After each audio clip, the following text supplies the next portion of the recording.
worldly concept, you can lie and say you ain't got a man. You can lie and say, oh, yeah, I believe this, I believe that. Secondly, you want to start teaching her what it means to be your wife from the gate.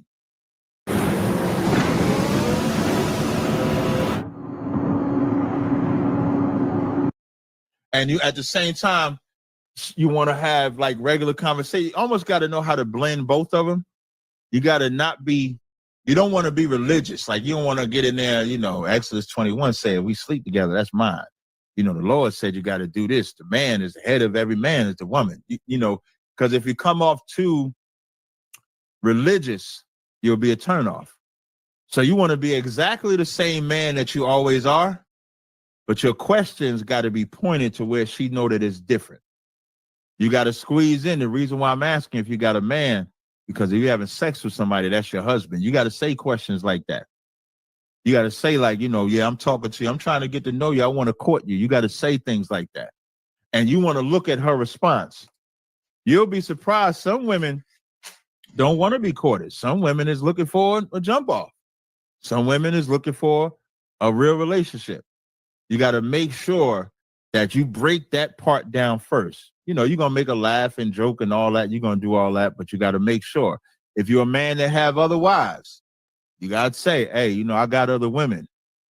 You got to bring that out too. You got to be honest. You as a man got to be honest. You got to say, because when you ask her if she got a man, for sure she's gonna come back and say to you, do you got a woman? And if you got a woman, you're gonna have to say, yeah, I got some ribs, I got women. And then and I'm gonna tell you, and brothers be thinking y'all gotta lie about having another woman. Y'all don't even know how much of an aphrodisiac that is. Let me lean back a little bit. Let me lean back a little bit for this one. When you ask a woman if you got a man, she say no. And she asks you if you got a woman and you say, yeah. You know what the first question she asks? Do they know about each other? When you tell them, yeah,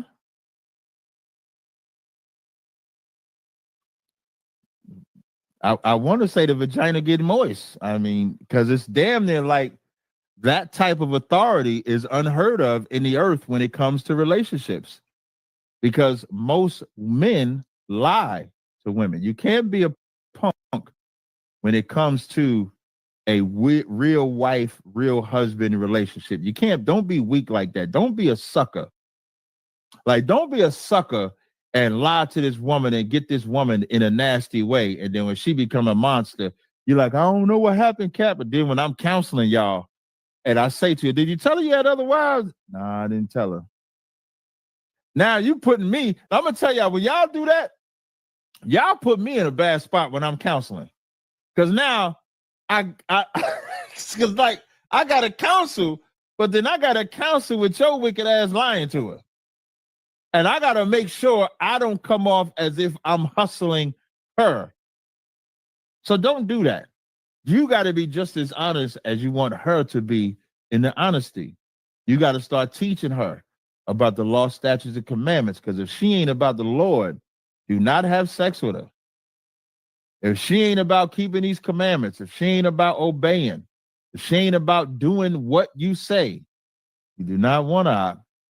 What my man Bell Biv DeVoe said, don't trust a big butt and a smile.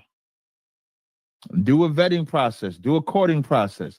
Have disagreements. Disagreements are a good thing because you want to draw out the real woman. You want to draw out the real man. You sisters, man, y'all, listen, man.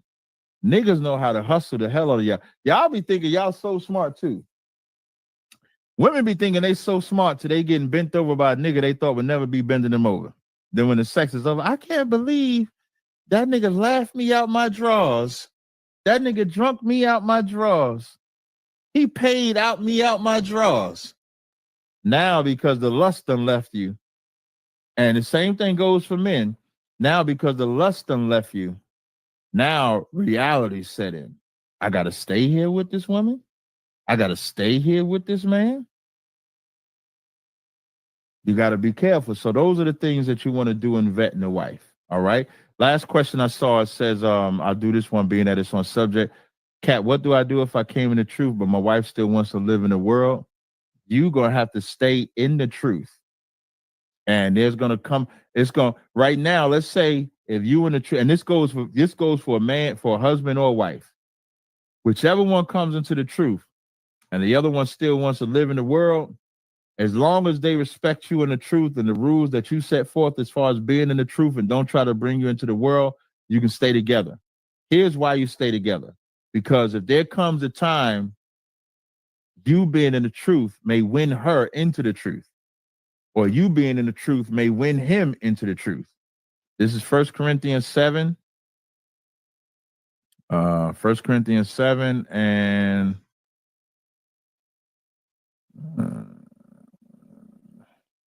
if you feel like your brain craves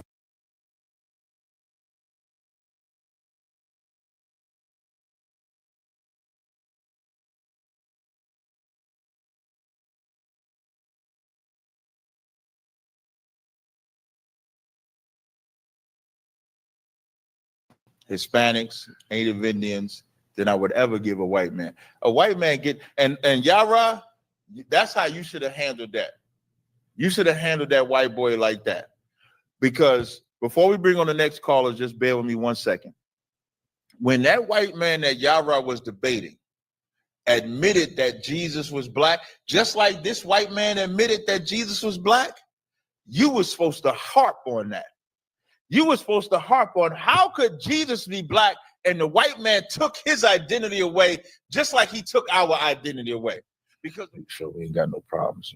We ain't got no, me and you, dog. I've been enjoying this nigga forever. We like this, son. Like my man 50 grand. Yo, and it's true because we really ain't get to be on the show together all the time. No, we were so busy, like it's so rare because of schedules and shit like that. So it's always a good thing when you're here. But who's this guy? Oh, that's a fly John. Who's behind that Katazai? That's not the Zob, man. Subscribe to Tribe Vibes. Yeah, if y'all ain't on Tribe Vibes, and just know, man, I got some fly gear coming. Yeah. But what's his name? What? Truth and Telos. Can you hear us? Yeah, I can. What's going on? You got a question or a comment? Yeah. So it's interesting. You said that you don't have to prove Joseph? your identity to the white man. Is that the claim? Hello? Say that one more. Wait, hold on. Is there somebody else? He muted the caller, and then now we're talking to now. Telos. What? Say that one more time. Yeah. So the claim is you don't have to prove your identity to the white man. Is that what that means? That's correct. So, that's absolutely correct. So what do you constitute as proving your identity? So when a white man says, so we the children of Israel, and when a white man comes and tells me, prove I'm the children of Israel, I don't have to prove it to him. I don't have to prove it. I don't have to. Who do you prove it to? Who do you prove it to? Nobody. Right, because you have no proof, right? Wait, are you white? I'm assuming. You have no proof, right? Are we gonna have a conversation or not? I'm asking you a question. Are you white? I asked you a question first, but yeah, I'll answer your question. Go ahead. Slow down. Yeah. Before you asked me my question, I asked you the question first. Okay. I said, are you white? Yes, I'm white. Okay. Do you have to prove your identity to anybody? Absolutely not. So why do I have to prove my identity to you? Because you're making a claim that you're an Israelite. Why am I making the claim? Why am I making the claim? Because those words are leaving your mouth. That's not why I'm making the claim. That is because the words are leaving your mouth. No, it's not. It's actually simpler than that. I'm making the claim of who I am because your ancestors stole that option from my ancestors. Your ancestors, when they brought us over here in slavery, took away our identity, our history, our culture. So now it's my ancestors that then discovered that we are the children of Israel. So now we identify ourselves outside of your system. Anybody can say anything they want. Absolutely. No, I didn't. You're absolutely. So your ancestors could make the claim. Your ancestors said right. You're American. You believe you're American, right? My ancestors never said I'm American. Do you believe you're American? I'm an American citizen. No, that's cap. Y'all believe that y'all are the Americans, even though the natives, the Mexicans, the Tainos, the Seminole Indians existed here before y'all came here. So as Okay. the white, thank you. So as the white man came over here and ravished, raped, and pillaged every people that he can think of, took away their identity, how can you, when I'm saying you, not you in general, how can you or the white man come and tell me I'm not who I say I am? That's my question. Can you reframe the question? Because How can you, after your people took away my identity, how can you now come and question who I say I am? Because it's a false claim to say the identity of the Africans was taken away when they were made slaves. It's false to who? To the history of the transatlantic slave trade. No, it's not. Even that's bullshit. And you want to know why that's bullshit? Because when we brought over here, if y'all cared so much about the identity of the people on the slave boats, you would have never taken it away in the first place. This is why I say it's white supremacy. Like, you're a white supremacist. And you're going to say, no, I'm not. I'm not a white supremacist, because you've lived in this society and this system so long. You think that you have the right to come to Black people, Hispanic people, and say, no, you're not the people of the book. Now you think you're going to teach me history about what we were or were not when we got off the boats, right? That's what you're about to say, right? No, what I would claim, though, is that I'm actually the people of the book. Right? Anybody can claim anything they want. Facts. I never said they couldn't. But you So where's can't your tell proof? me I'm not who I am. Where's your proof? You just need the proof. Where's your proof?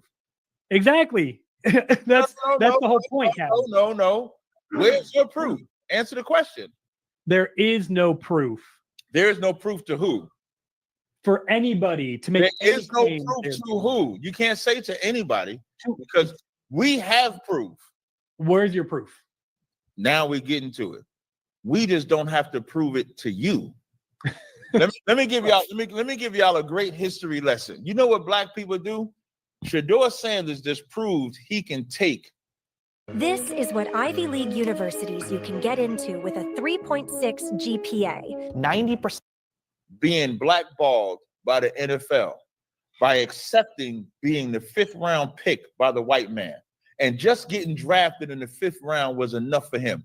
Prior to that, in movies like Men of Honor, I was just talking about this. Movies like Men of Honor, where Cuba Gooding starred in there, which is a true story. The Black man has to prove that he can go underwater, put together the submarine pipe, and then damn near die just to prove that he can do it. The Tuskegee Airmen have to prove that they can fly airplanes to the white man. There's nothing that Blacks and Hispanic have not tried to prove to be accepted by white people, only to not be accepted. So when you say I have to prove it to you, I don't. But you know who I will prove it to? I will prove it to my people. When they come into class, like when Kadazai did that 12-tribe chart breakdown, it was not, was that for white people, Kadazai? Hell no. It was not for white people. It was to give my people their identity, because if we leave it to you devils, you'll tell us we're everything. So here's my question to you. If we're not the children of Israel, who are we? Well, there's a distinction between Africans and like Hispanic people. So are you talking about Africans or who are we? That's all I'm asking. So you are a Black man, which means you came from sub-Saharan Africa. That's where your ancestors came from. Who am I? Oh, you're a guy on YouTube. No. Who am I? Give me my ethnicity. What's my ethnicity? Yeah, I just told you. If you're a Black man, which I assume you are, and you know I'm Black because of your ancestors, right? What's that? I don't know why you whispering, nigga. I can hear you. Somebody whispering. Yeah, somebody whispering some shit. Tell that nigga to talk too. So now, why am I Black by ethnicity? It's because your ancestors sold us, right? No, it's because your ancestors come from sub-Saharan Africa. Oh, so you saying I'm not Black by ethnicity because your ancestors sold us? Your ancestors, right? That's like a side note. That's not a side note. doesn't change where your ancestors came from. What was I before I was ethnically called black? You were a sub-Saharan African. That's what your ancestors were. Sub-Saharan African doesn't even mean anything. That's like to you, maybe it doesn't. Being a southerner from No, when you America. say sub-Saharan Africa, you know how big sub-Saharan Africa is? That's stupid. Yeah. It's a geographical location. Name me 5 tribes from sub-Saharan Africa. Go. I couldn't do that. Dumb nigga. That's what that's you's a dumb nigga. That's the whole point. Okay. But that's you want to, and that's my point. So a white man can come and tell me I'm from sub-Saharan Africa, but can't name nothing in sub-Saharan Africa, and then at the same breath tell me I'm not an Israelite and I'm supposed to listen to this nigga. I'm supposed because to you don't have proof. The proof is in the history of sub-Saharan Africa. Is Jesus Christ black or white? No, Jesus Christ was a brown man. So he wasn't white, right? Correct. But now who made him white? Caesar Borgia. No. That's who he was. That's who the image is. Right. But who made him white and who gave us a white Jesus? Who chose Caesar Borgia to be that image? I would imagine the Catholic Church. And they were what? What nationality? What ethnicity were they? They were probably mainly comprised of Europeans. Yeah.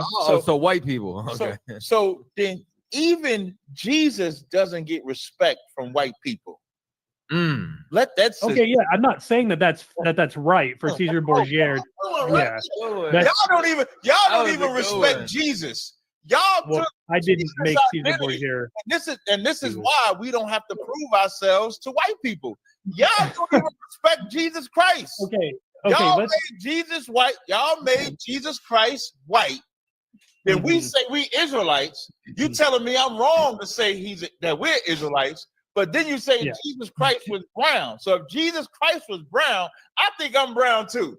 So if Jesus, you're right. Jesus Christ wasn't sub-Saharan African though. Then you just said we sub-Saharan African. Right, and Jesus Christ was not sub-Saharan African. No, and neither were we. Well, is Elon Musk South African? Is Elon Musk South African? Yeah, but that's thousands of years removed from. So is he African then? Yeah, correct. Thousands of years after the fact, yes, white people colonized South Africa. Wait. So he can be South African because white people lived in South Africa, right? That's why you're saying that, right? Right. Yeah, thousands of years after Christ walked the earth. If you or a loved one were sexually abused at these Illinois youth facilities. Wait, so when Jerusalem fell and Israelites went into Africa, the same way Elon Musk can be South African even though he's white is the same way we can be Israelites that lived in Africa.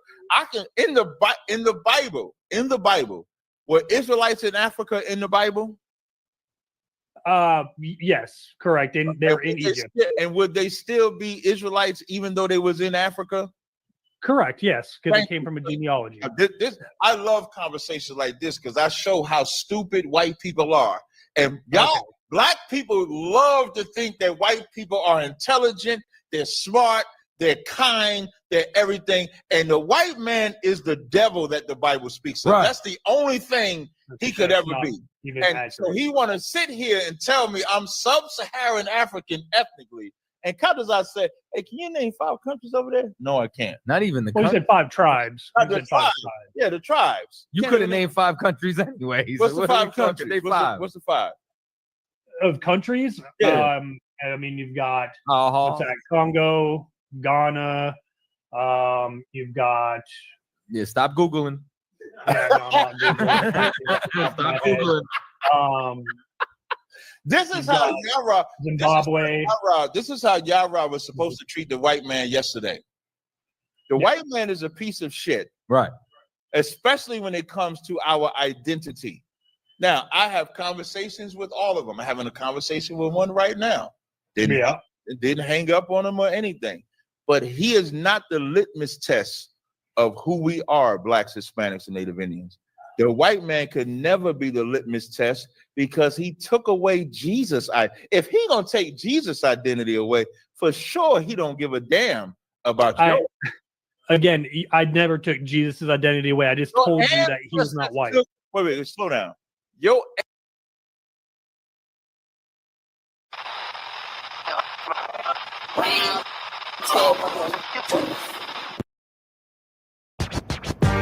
Don't miss out on the opportunity for a quality leather jacket. Yatazar Pale X Diverse City is introducing their Real Nigga University Letterman jacket. Don't be the only one without one. Order yours today. www.diversitymall.com. Oh yeah, and they take Afterpay. So get yours today. But now check it out. You got the 1969 on that side. Look at that. Look at that One West emblem on that side right there. Look at that. Look at that. Look at that. That's real ice drip. Like real leather dripping. You got the back.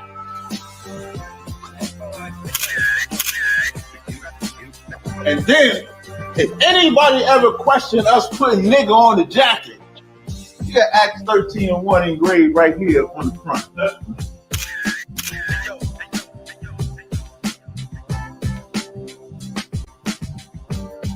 Shout out to Yaragon out in Chicago with these badass sweatshirts. I look good as shit in it. God damn it. Y'all should go get one. These badass sweat hoods. UPK, nigga university. Hoodie season. Used to pick a switch before I took a beat. Now forget the stick, it ain't what you thinking. Yeah, just feel like hoodie season. It's hard on my sleeve coat.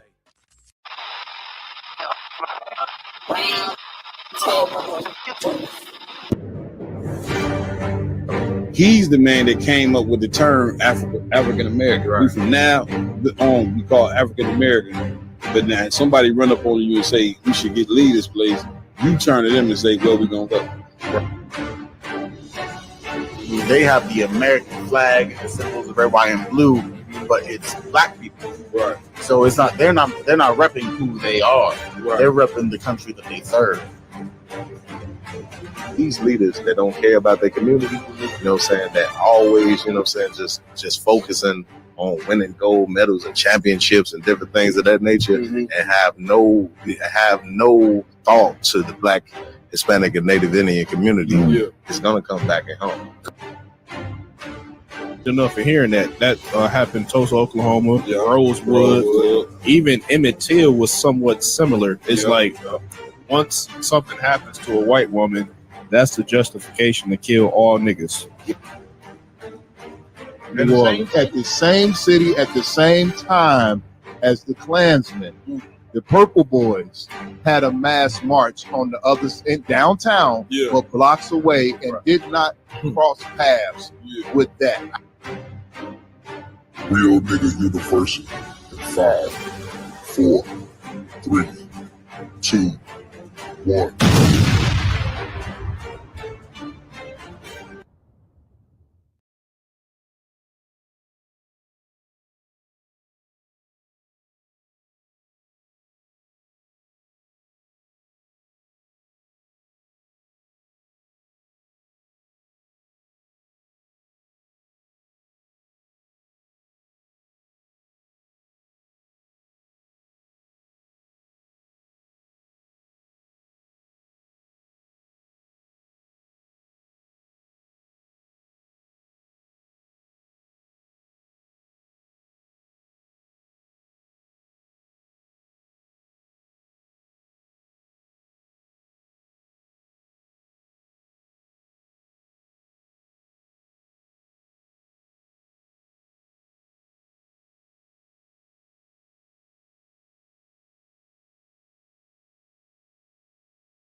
You'll never see another nigga like this. Used to have that white bitch popping on the night shift. Now I'm one westward, sharper than an ice pick. On you rappers' necks and it's feeling like some vice grips. Yeah, that's light shit. Send my bro a kite quick. Ties of war, we ain't forget about you. Keep your light lit. Rappers can't see. Most of them scared to witness. Go and close your eyes. There's one right here for the trenches. Bad bitches, natural hair or extensions. Hood niggas that'll probably grip like some dentures. Brothers on them fences. 23 and 1 out. Praying that that commissary hit before it run out. Bitches on the gram, dog filter with their tongue out. Couldn't stay home because they found the dugout. Closed casket, burner in the low jacket. My co-captain, riding on these whole rappers. My hoes fabulous. Now I don't mean that derogatory, but I'm a player and there's no my women riding for me. I avoided Maury. I got 2 jits. If I can't make it through for them, then I'm useless. Sit down that roof, Chris, with a couple bosses. After the war, just to count our losses. It's not many. You see a smile on my face, but I'm not friendly. Gun on my waist, sipping white Henny. I just hope this shit go right. Living in the dark, you don't know light. Gotta got my heart grip, my bow tie. Waiting on the storm in my whole life. I just hope this shit go right. Living in the dark, you don't know light. Gotta got my heart grip, my bow tie. Living in the storm in my whole life, my whole life. It's so melodic. When I be dropping this ebonics, this ghetto phonics, it got me on the level supersonic. My bomb atomic, and you know where you can find me. Somewhere probably folding this paper origami. My name is pure as the Sani, my wave is like a tsunami. I went from 0 to 100, feeling like Ricky Bobby. I made a deal with the Reaper. Got a couple wives, they some keepers. Talk a lot of shit, but you can't walk a mile in my sneakers. Bitches go to Miami, come home and change features. Now she got a BBL, her ass fatter. Trying to show up all them niggas that laughed at her. Now when they see her, they only wanna fuck her. They just wanna touch her. They don't wanna cuff her. They just wanna come and kick it with her like a punter. Turned her to a runner, now it's all aboard the train. Fenty on her face, but it's not concealing the pain. It's a shame. That's why I'm in the hood like some rap snacks. I know niggas kill you and your mama for a scat pack. Dark tint, matte black, they do it for half that. Had you like 90s Missy in a fucking trash bag. I'm from Philly, we don't do bank accounts, just cash app. I spit a verse and I just watch the time slow. It's that guy flow. Testing 1, 2. We back on the. Oh yeah, good. Yeah, that was good. Give it up. Give it up. Back on the set. What? Like I was saying, I was doing my introduction. But I was so rudely interrupted by the no sound knowledge. So we went over Officer Yaradon. To my far right, we got Officer Iwalum in the building. Give it up. Give it up. And to my far left, Officer Mayad in the building. You understand? And y'all know me, no introduction is needed. Get me right on that. The mayhem in the building. No introduction, dollar. So what's new, Argument Herb? Talk to me, man. What's happening? If I may, please. You know that we got, you know how we always have our high holy days and remembrances of the Lord. Americans gonna try. They doing a ugly Memorial Day on Monday. You understand? Memorizing all the murderers, all the ones, the unalived, all our people and oppressed our people. Yeah, them the ones that we have to remember now. That's you know we in a hell of a fire kingdom when their day really represents our hell. Get me right on that, my y'all. Like Memorial Day is for all they fallen soldiers, and all they fallen soldiers represent, you know what I'm saying, oppression for us. Right. But guess what blacks and Hispanics gonna be doing on a day, you know what I'm saying, that represents their oppression? Who can take a big fat guess what they're gonna be doing? Patazar? Celebrating, son. You're gonna be celebrating with your slave master on Memorial Day, grills out, barbecue out, eating the world's #1 abomination, the pig. Right. That's gonna be slapped over everybody. Why you just can't go get beef hot dogs, man? Or turkey. Yeah, it's like eating pork for you Negroes and Hispanics. But you just got to eat the pig, man. Just it goes to show you that certain things just been ingrained in our mind. You know what I'm saying? From slavery that we just cannot shake. Okay, but listen, the Lord is shaking that out of your brain. You know what I'm saying? That's why you got brothers and sisters coming in droves into the truth right now, because that's the Most High waking you up to the truth. That's right. And the truth is a beautiful thing when a man coming there ain't obeying the slave master no more. Think about in the world, you celebrated every holiday to a T. You know what I'm saying? That the white man said. White man tell you when to get your kids gifts, Christmas. You do it. You understand? White man tell you when to celebrate Jesus Christ's resurrection on Easter. You know what I'm saying? You do it. Mother's Day. Right. Give your mother a gift on this day. Father's Day, you give your father can been a complete asshole. It don't matter. Get him a gift on this. Like he dictate every day, you know what I'm saying, for you to give your, your loved one something. And then we turn around and say, well, we ain't slaves, we do what we want to do. I can't tell. You know what I'm saying? So however, the men in the IGBK, we will not be celebrating Memorial Day. You know what I'm saying? Come Monday. Damn right. I appreciate the day off. Yeah. Oh yeah. Too. Get it right on that. Go ahead. Paid day off at that. Big. I know, right? Paid day off. we definitely, you know what I'm saying, appreciate that. You know what I'm saying? But as far as us barbecuing and, you know what I'm saying, memorizing, all the fallen soldiers of America, that is something that we won't be doing. Damn right. You see what I'm saying? So hell with that. All right. Where we going first? Come. We got first up. We're gonna go into a historical moment for not only the UPK Chicago when we were over on 79th Street on the south side. You understand? But of course, it's a historical moment for just the south side of Chicago of the tearing down of one of the most atrocious liquor stores by the Arabic community that they put up in our community. Happy. Calling it Happy's is insane when we go there because we sad. That's the craziest work. Right. You know my point, and they was something that was necessary. Yeah, no doubt. You know what I'm saying? Listen, at the end of the day, that was right up the street from our old school on 79th. 930, it was 938, wasn't it? 938 East 79th Street. Yeah, I'm right. That was our first building. Give it up. You know what I'm saying? That building there, you know what I'm saying, man. Listen, that was the spot there. Even though, you know what I'm saying, the school itself, you know what I'm saying, was in the Carters. Right. Right. The school itself, you know what I'm saying, was right under what you would call New Jack City, was in that building. Everything was being sold in that building, you know what I'm saying, but health. Okay. Right. But nevertheless, you know what I'm saying, we pulled through, you know what I'm saying, we made it a great place.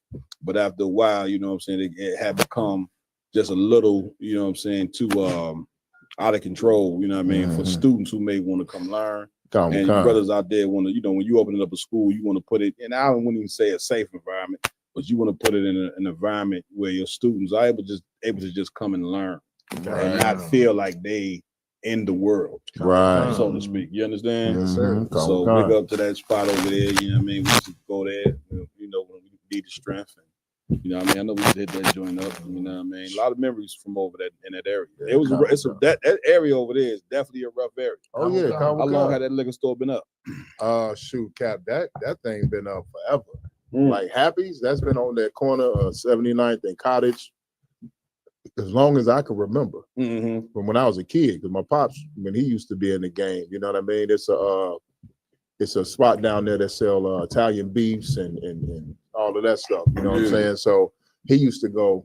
Happy's was there then. I'm telling. This is what 30, 40 years ago. So we got an article or video on it. No, we got a video coming. We got a video of them taking down the sign. All right, let's go. Y'all want to play it? Let's go ahead and play that. Brother, chime in anytime you want. Slug out one. Go ahead. If I could, what are they putting some like a Christian church over there or something in this place? Yeah, that's what they doing. Yeah, we're gonna go again. Okay. People are not. We are not going in the direction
That's what the ISUPK represent. You know what I'm saying? We are the voice for the voiceless. You see what I'm saying? And it's very important that every brother that's in the UPK, you know what I'm saying, that you look at your job and take your job very serious, because that's what it is. We speaking up for the people that's beat down.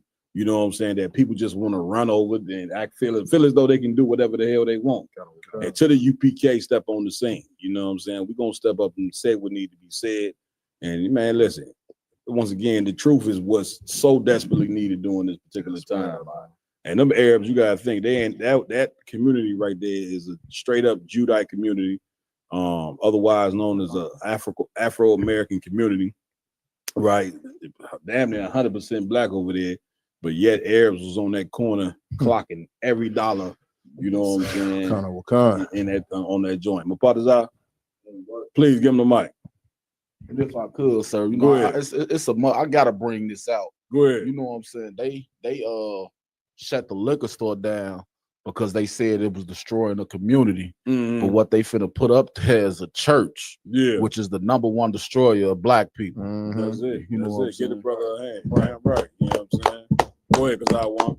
Just on you was saying how long it was up. Yeah, I'm reading. It says 40+ years. So this was established in the end of the 70s and early 80s. Yeah. It's been up. But think about how much money, you know what I'm saying? This is a whole total other race of people. Think how much money the black dollar. Then y'all wonder why the black dollar don't circulate. Right. Right. Like where is this is why the Lord said the gates language, because black leadership is ridiculous. How is it that people from another nationality are able to come in our communities and take our money up out of there, you know what I'm saying, and ain't nothing ever get done about it? Right.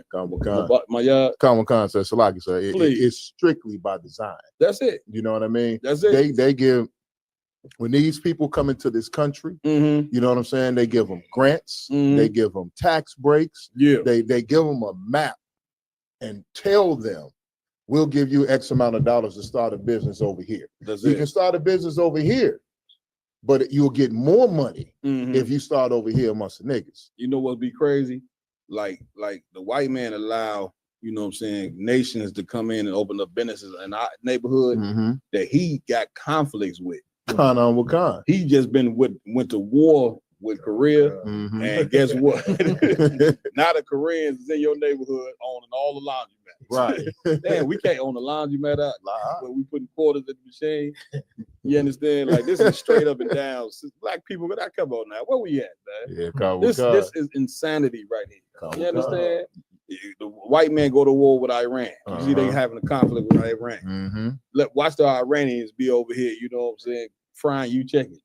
Damn. You understand? or selling you liquor or whatever. I don't understand it. You know what I'm saying? Which goes to show you that, you know, he goes to war with them physically, but he goes to war with us spiritually. Damn right. That's why part of the reason why we so beat down. The condition that you see our people in, we ain't put ourselves in that position. You see what I'm saying? Now, why are we saying this? Is because we got a victim mentality? Hell no. We ain't got no victim mentality. We going to war, but we understand how to go to war. Right. And you go to war by teaching your people the truth. Right. Fighting against the spirits, you know, the spirits and the philosophies that have our people so goddamn destroyed. You see what I'm saying? Speaking up, opening our mouth, and that's what we doing. Ain't no victim mentality. You know what I'm saying? All nations do this. When nation, you know what I'm saying, is suffering and dying and in despair, you know what I'm saying, they get together, you know what I'm saying, and they talk about what need to be done. That's what we doing in ISUPK. We so oppressed in this place, they don't even want you to talk about your oppression. Right. You know what I'm saying? Nigga, shut your mouth, drip that bad. They were told LeBron. Right. And what LeBron do? That his mouth let ball. Basketball. Give me right. Go ahead, y'all. Get out. Salaki out of one. You just remind me of, you know what I'm saying, even Trump, you know what I'm saying? Trump, you know what I'm saying, talking about these, you know what I'm saying, South Africans, you know what I'm saying, they're supposed to be over there being murdered in a genocide. Oh yeah. You know what I'm saying? Which is a total lie. You know what I'm saying? But you know, as soon as the white man thinks something is happening to his people, he's gonna speak up against it, and we gotta fix this right away. You know, we gotta hop right on top of this without question. Right. If something get done to him, he gonna complain about whoever's doing this to him. But the minute that black man say something, Be quiet. Go get a job. Shut up. Stop blaming the white man. Right. You understand? Damn, we can't even open our mouth. That's one piece of hell of oppression to be over. But see, what I learned being in the truth, my yard, is that I don't supposed to obey man. Damn right. We supposed to obey God. Damn And the right. Lord said, cry loud and spare not, lift up thy voice like a trumpet. That's right. And tell my people Israel they transgress. That's right. Ain't that what the Most High said? Right. Your voice is that's the most beautiful thing that you can do. Black men walking around with these powerful voices and use it. All right. Let's play the video real quick if we could.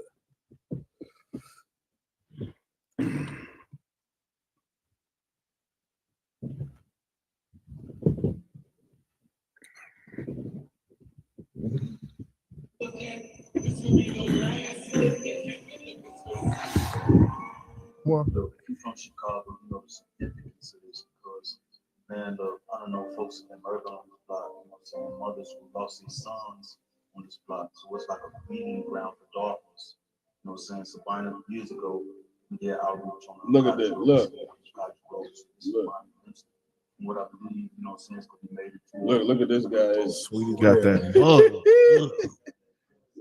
Oh man. Stop right there. Nice. You see the problem? Yeah, come. Like once again, you know what I'm saying? This is fake revolutionary type material right here. You know what I'm saying? You're gonna not look at the biggest problem that exists amongst blacks and Hispanics, which is the Christian church.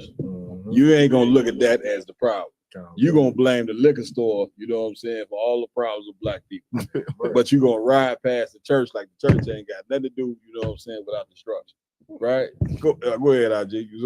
I thought you had your hand up. Go ahead, my I was gonna say, Kevin, and they got their brother talking about, yeah, you know, I know people who lost their lives and their mothers crying. And like they lost their lives because of the liquor store, or did they lose their lives because of the cheap drugs and the guns that have been pumped into our community because the opportunities have been taken from our people, because the hope has been drained out of our people. It's because of the liquor store, though, Cap. It ain't because of the white man and the oppression. Look, you see this guy here with that smile right there? Come.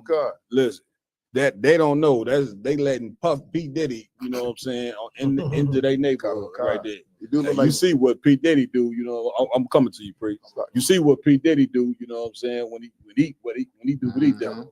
You see what I'm saying? Like, we got to start looking at the Christian church as the damn epitome of why we so destroyed. Damn right.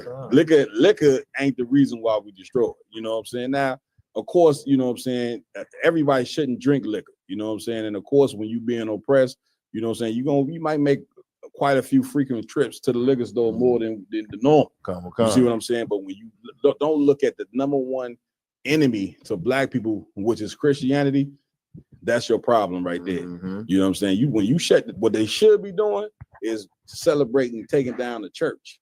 You know what I'm saying? When you can see all these churches like the damn plantation.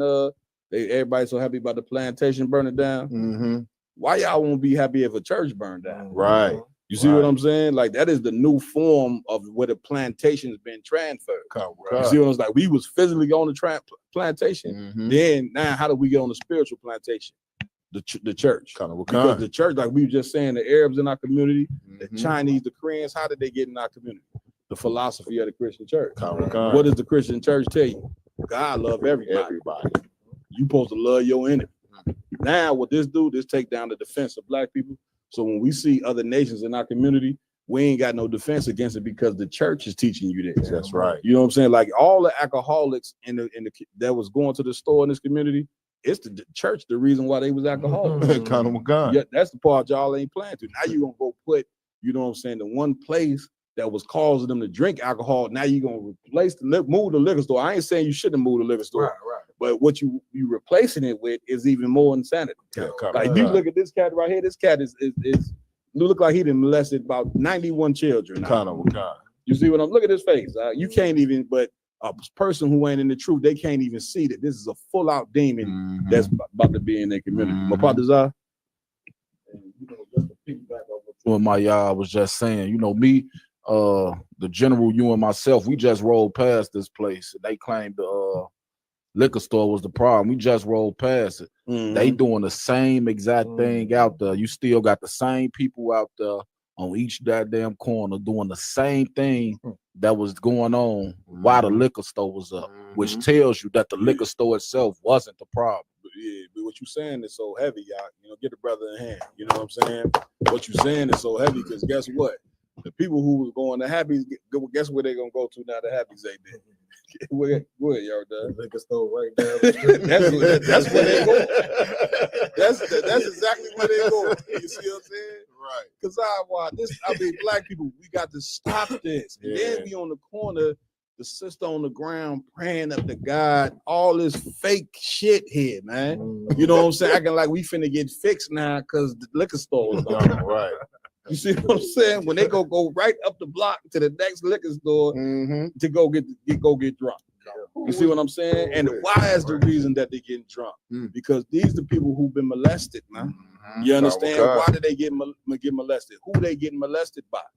The people in the church, your preachers, your reverends. You see what I'm saying? The people that's supposed to be teaching them about God are the most disgusting men in the community. And guess what? These same preachers and all that, a lot of them in the political field as well. Notice how people who involved in the religious field, they also in the political field as well. Right. That's right. And these be the ones that be signing deals to let Arabs and Chinese come in your community to get the money, you know what I'm saying, out of you. They know this.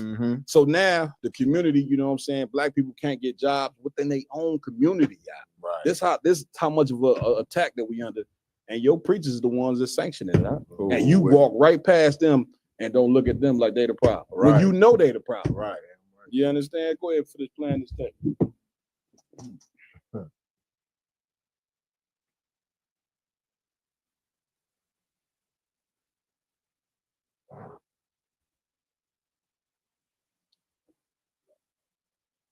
Hey, Cap, if I could, while he loaded up. Go ahead. And last time I checked, Cap, we was in the neighborhood, they talking about the liquor store, that gas station that's down the street owned by the Arabs. It seemed like when we was there, what was it, every 3 months, we hear, even to this day, Cap. Even to this day. Over the weekend, that gas station gets shot up on a regular basis out of one. We got classes at 79 teaching, we sitting there teaching, and we can hear the shots busting off in the background while we teaching class. So they shutting the liquor store down, talking about the people that have died. What about that gas station where they selling dope in front of the gas station, and the Arabs they're supplying dope out of the gas station? Right. Go ahead, play that thing.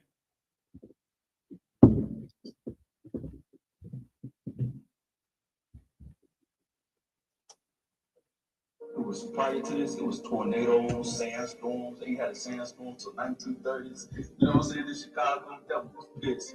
You can't stop the church. Look, at one point, people was like,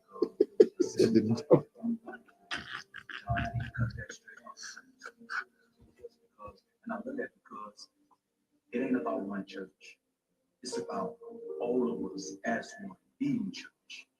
And that is what is going to spark the change in the city. Us as one. And the fullness thereof. When you see when the soul of our feet tread, that you will give it to us. So God, I am grateful that you have given us this space. I am grateful that you have given us this morning. When we stand here, we say you're not done. You're not done with us yet. So God, if you give us the resources, we will purchase this whole corner.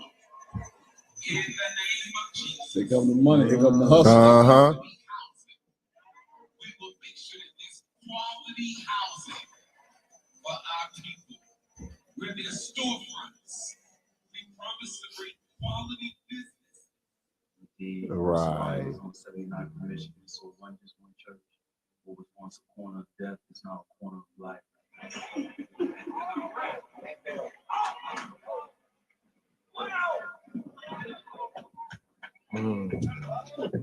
He's trying to get that. Well, yeah, with it. Go ahead. Slice, sir. Hold on 1 second, RG. Go ahead and run one. Controller. Come on. We got it. Let's get it. Well, we got the question or response. Come on with it. Let him handle it. Oh, slack. Shalom, Yahweh Hashem, Yahweh.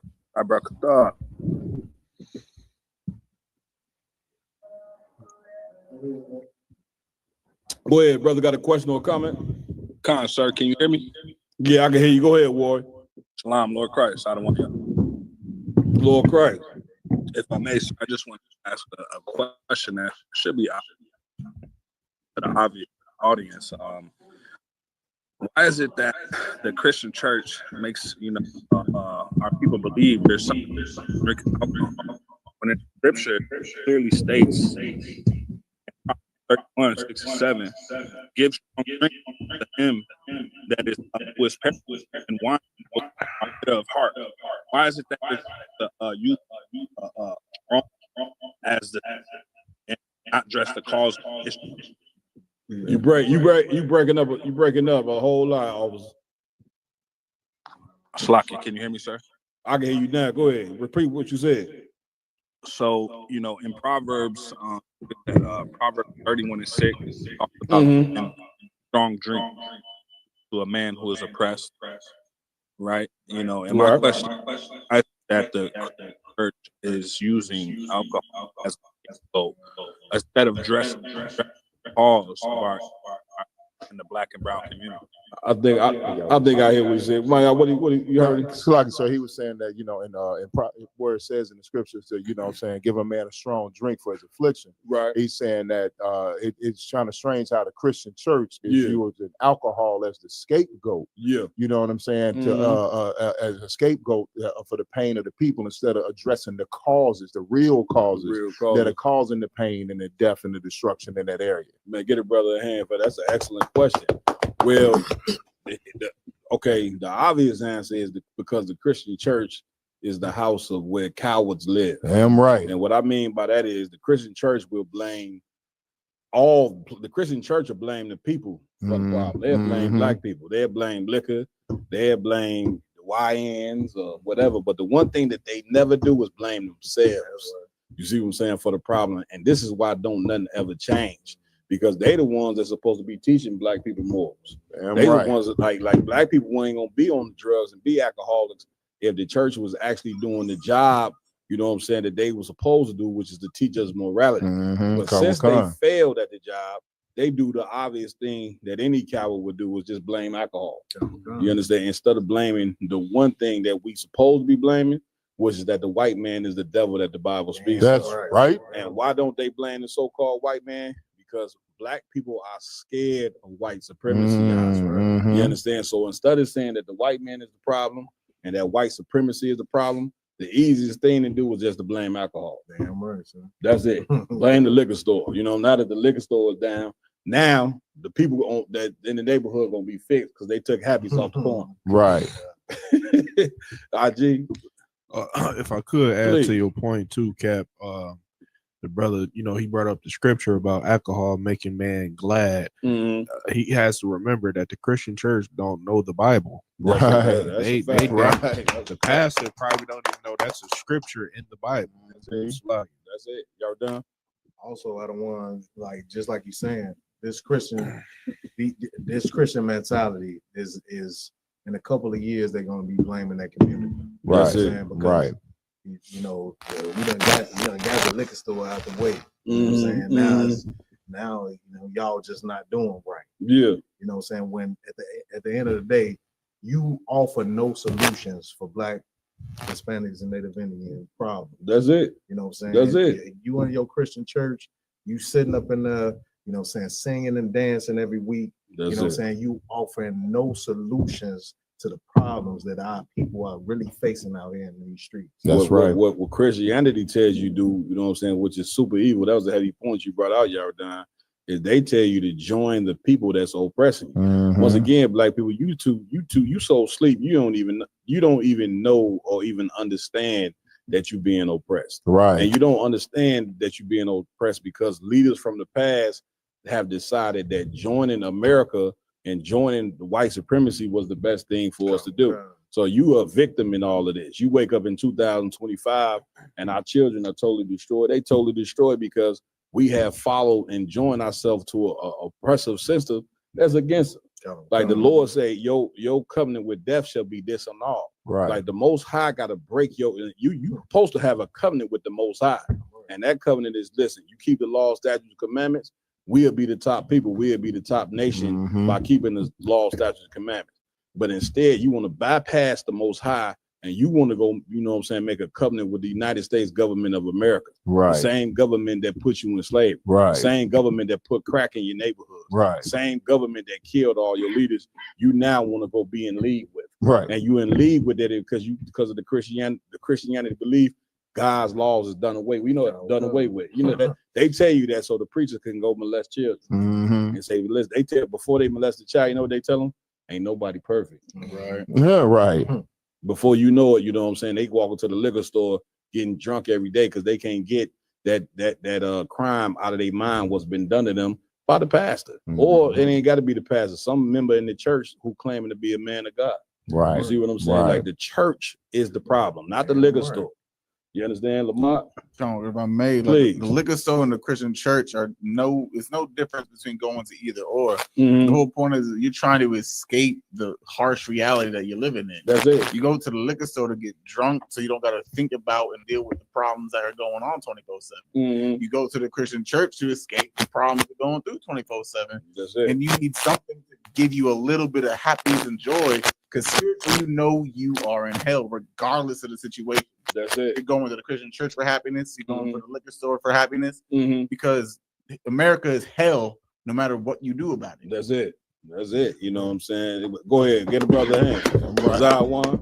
No, I was just thinking, like back in slavery, the time that they gave us, liquor to be able to, have fun during, of course, they holidays. It was a time that, the only time that blacks, in slavery got a chance to get away from their oppression, got a chance to be happy. They tell fire to their women after this one day that they get from the oppressor. Right. And then now you look at the Christian church now and you think about why they hate the liquor store so much, because that was the one day that they couldn't tame those slaves. That Christian pastor couldn't tame those. Those were the most, those days was when the slaves rebelled the most. When they got a little bit of alcohol in them, they didn't care about the oppressor no more. Now they want to rise up.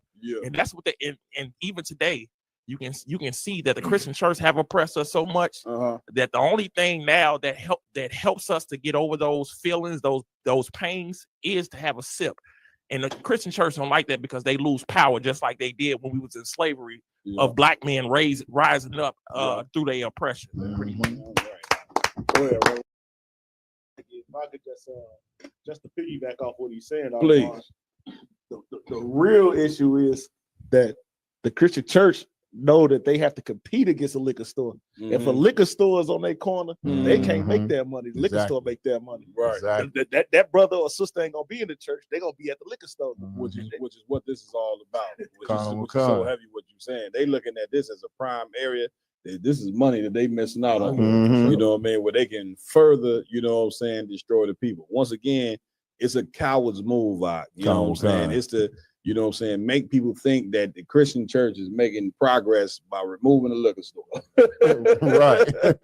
You know what I'm saying? Where they not making progress. Like if we gonna make progress, the first thing that we got to do, black people, is get a white man. I keep telling you this. I'm gonna be saying it to Christ's return. You got to get a white man back his religion. Right. Get a white man back his God, and then you will be able to have some progress. Until then, ain't gonna be no progress. The more churches that we build, the more and more we're gonna be destroyed. The more and more our family structure is gonna be totally wiped out. You know what I'm saying? From being involved in the Christian beliefs. Go ahead, Damn right, sir. Go ahead. Hey, I don't want so get me right on this. Go ahead. Are we seeing, a big drug dealer coming through a neighborhood and getting this drug dealer to shut down his shop so they can open up shop? In his spot. Right. Sell another product. Damn. You know what I'm saying? Damn, get a brother a hand. I ain't even look at it like that. One drug dealer replacing another. You know what I'm saying? But again, you know what I'm saying? This the drug dealer of Christianity is a little bit more powerful than the liquor. You see what I'm saying? Because liquor ain't unlawful. You know what I'm saying? But a preacher, you know what I'm saying, trying to join you to another God, that is unlawful. Mhm, You understand? Like, you know what I mean? So that's what we got to deal with. Go ahead, Ramon. Okay. Yeah, let's go ahead. He ready now? We got Captain Dagal Gabar, St. Louis, about to come on and join us. Brother gonna speak about the tornadoes, the aftermath of the tornadoes that just hit up in St. Louis. You know what I'm saying? That I don't believe nobody is talking about. Yeah, Conor You McCann. understand? Ramon, ready? Let me know. All right, let's go to the next story. Come. Let's get it. Next up on the queue, we're gonna go over the whole Kanye West again. It's always something new with Kanye West. Yeah. You understand? Now he wants to come out and apologize for all the anti-Semitism, so-called, he's been talking about, whatever the case may be. He wants to let bygones be bygones. So that revolutionary spirit gone already. Yes, sir. Damn. That was quick. He facing hell. We got a story or a video on it. Let's get to it. You know what I'm saying? That was quick, Kanye. Yeah, Kanye he all over the place, man. Go ahead, y'all done. I don't want. Did you see the video though? He had the brothers dress up in all black at a certain church. I did not. Conor McCann. I did not. Definitely Yeah, did. it was a fail. It was a failure. If y'all could put up the video for Cap with Kanye having the brothers all black, like, you know what I'm saying?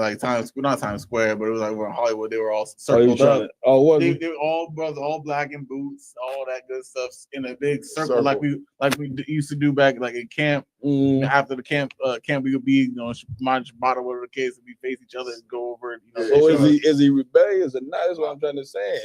I'm just saying, what's going on with this brother? So he got the brothers saying "Hail Hitler." Right. Oh my Lord. He got him saying, all my niggas, Nazi niggas, Heil Hitler. Yeah, if I could, Cap. Go ahead, priest.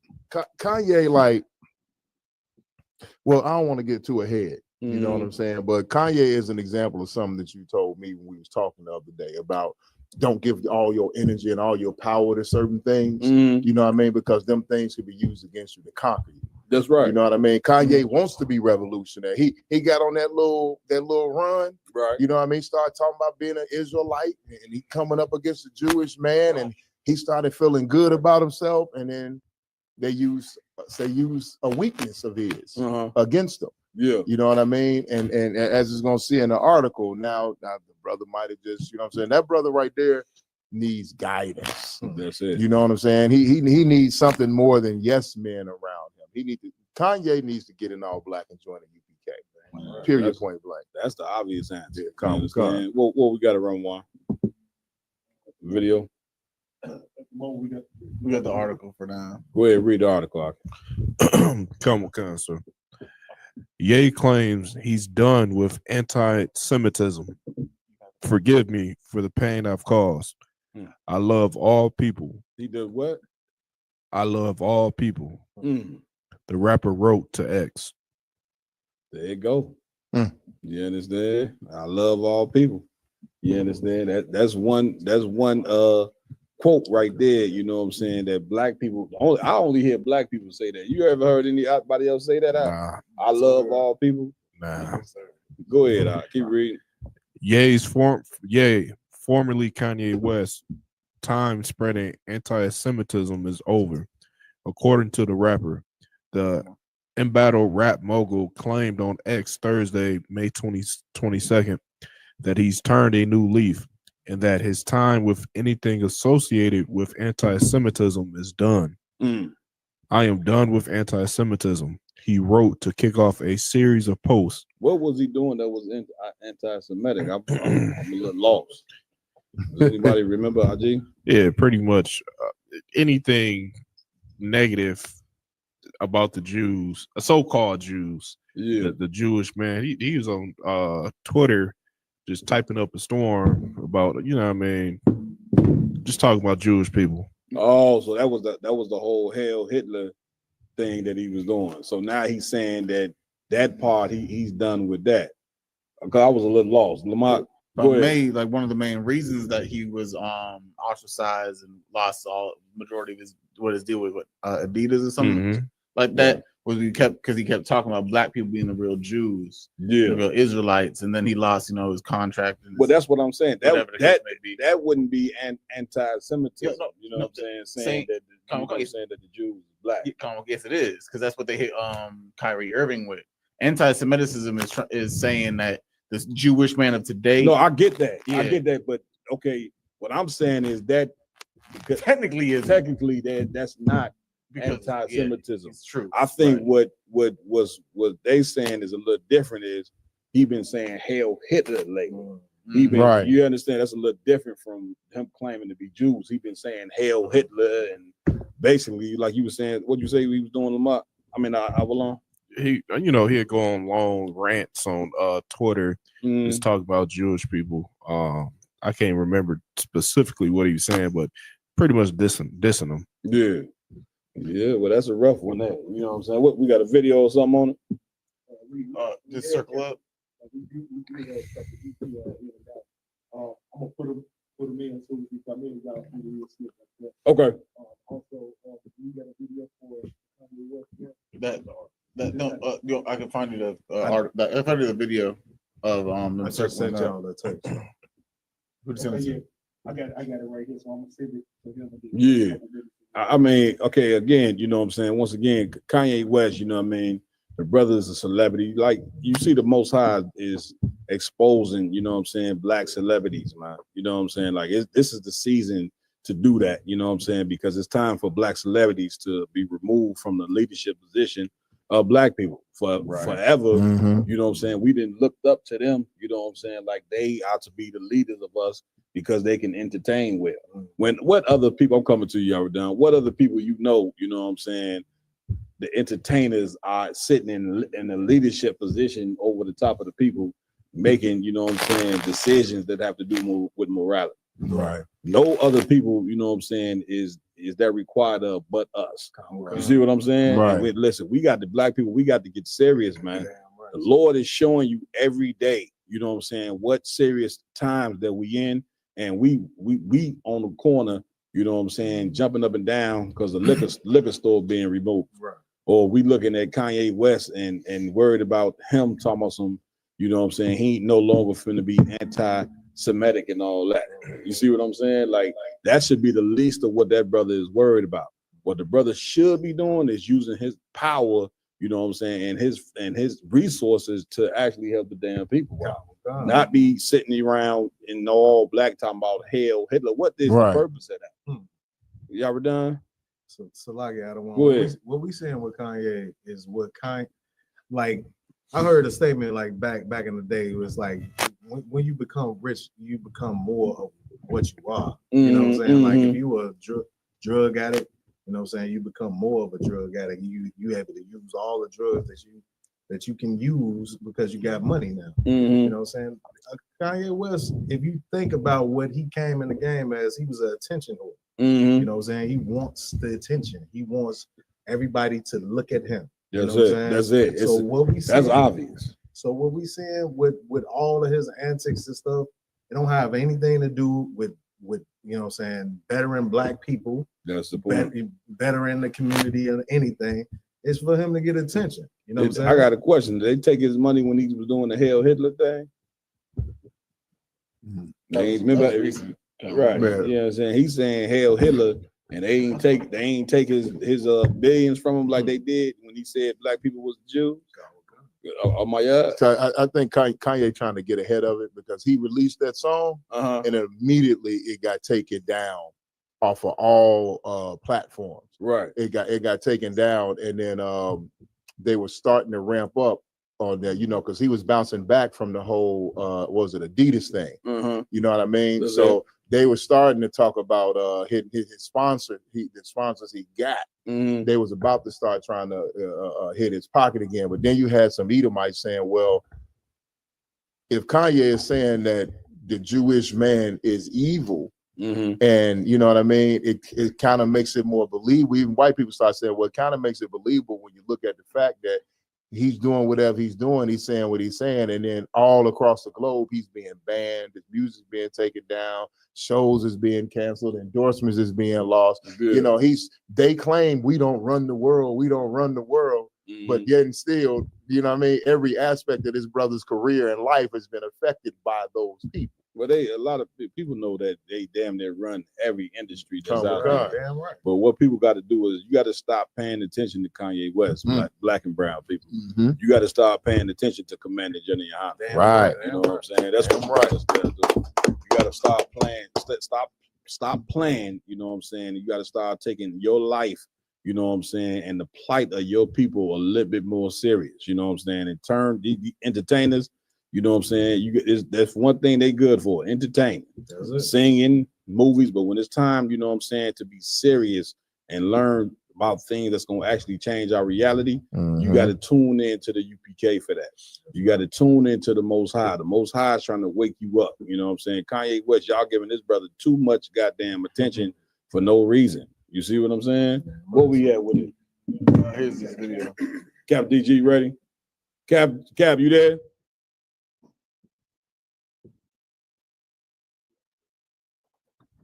Sir, can you hear me? Yeah, I can hear you. Can you hear me? Shalom, Cap. Yabashim Shabakata. Hey, Shalom, shalom. Yabashim Shabakata. What's going on, Cap? You got it, sir. You got it. Man, I can hear a little echo a little bit. The brothers, they're gonna fix that right now. Okay, come on. Cap, anything you want to say about this Kanye West situation? I think that was ridiculous. What I do want to say is this. What you just said about how our people need to be listening to Commander Yohana and not Kanye West and not these celebrities, I agree with you totally. And we just had one contact me here in Missouri from Ameren Electric, right? The electric company, how our people in the world all starting to pay attention, you know. And the brother ended up calling me, and he is the what is his title? 1 second, let me find it. Let me find this brother's title.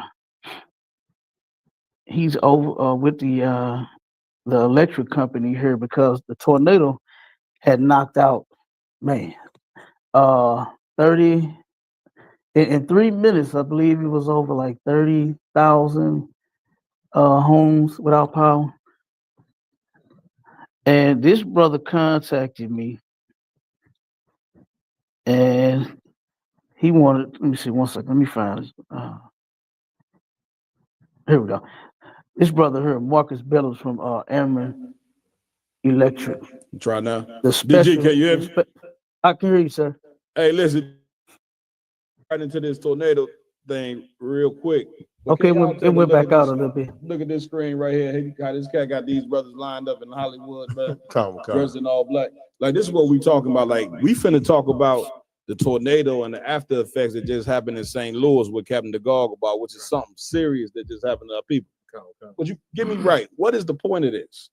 What is the point of him having these cats standing in all black? It's a video. Play it. We coming to you right now, DG. Right after we play this video. Play that video. Oh, come on, son. How nigga, nigga, all my niggas Nazi, nigga, how all my niggas Nazi, nigga, how all my niggas Nazi, nigga, how You can stop that right there. Okay. I'm sorry. Okay. That's why. You know what I'm saying? Now y'all got to get me right on that right there. Like, what is the whole point of that? Now, a person to look at that and say, "We got something here." Remember how they was trying to decipher the Super Bowl? They'd look at that and say, "What is the cubic breakdown on this head?" These cats turning up in the they'd look at that like there's no point in that, man. That right there is foolishness, and it's to take your mind off what you should really be focused on. You get my point? There's no point in that, man, at all. DG, you there? We finna get into something serious. Enough of that Kanye West mess did. DG, let's go on to this whole thing, man, with the tornado that hit St. Louis. Can you hear me? Colonel Wakan, can you hear me, sir? Yeah, man. So listen, what I want to know is I ain't been hearing too much about, you know what I'm saying, the catastrophe of what actually happened in St. Louis. Like, you don't really hear it on the news. Ain't too many people talking about it. You would think something like this, you know what I'm saying, would be in the news. I mean, you was talking every day. I mean, talking the other day, and the things that you was telling me, I hadn't even heard about that. So give me right on what's going on down there.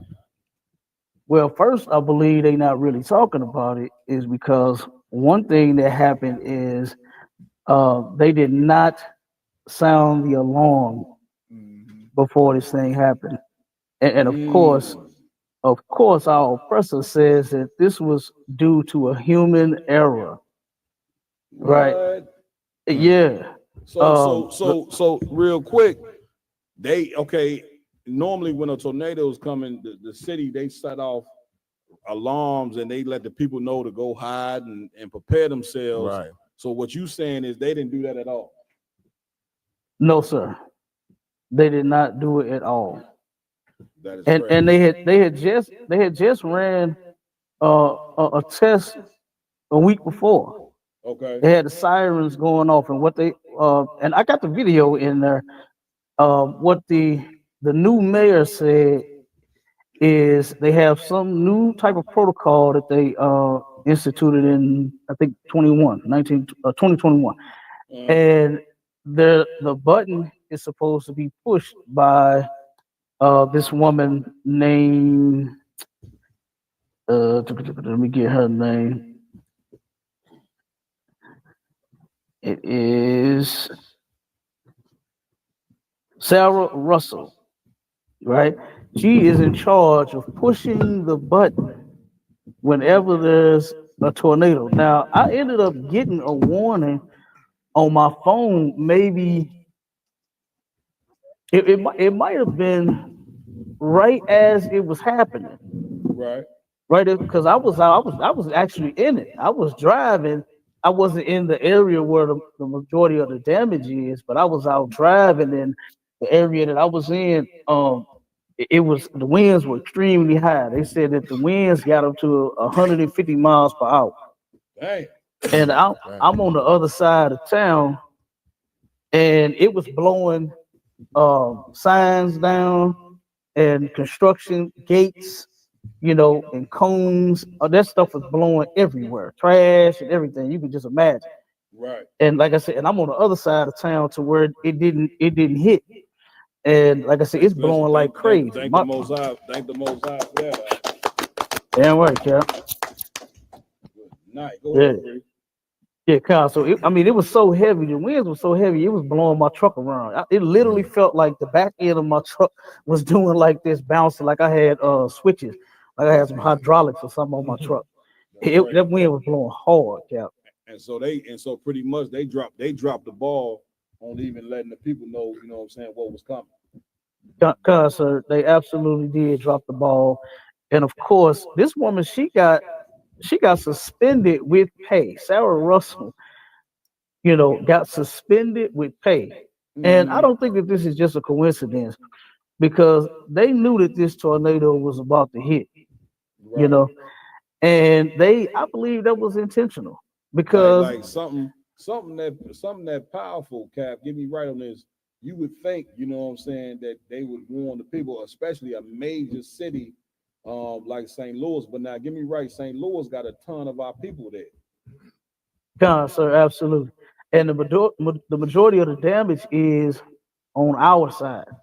You know what I mean? Where our people live at. Right where our school is and where the majority of the damage is, it was on our side. It's called the Delmar Divide.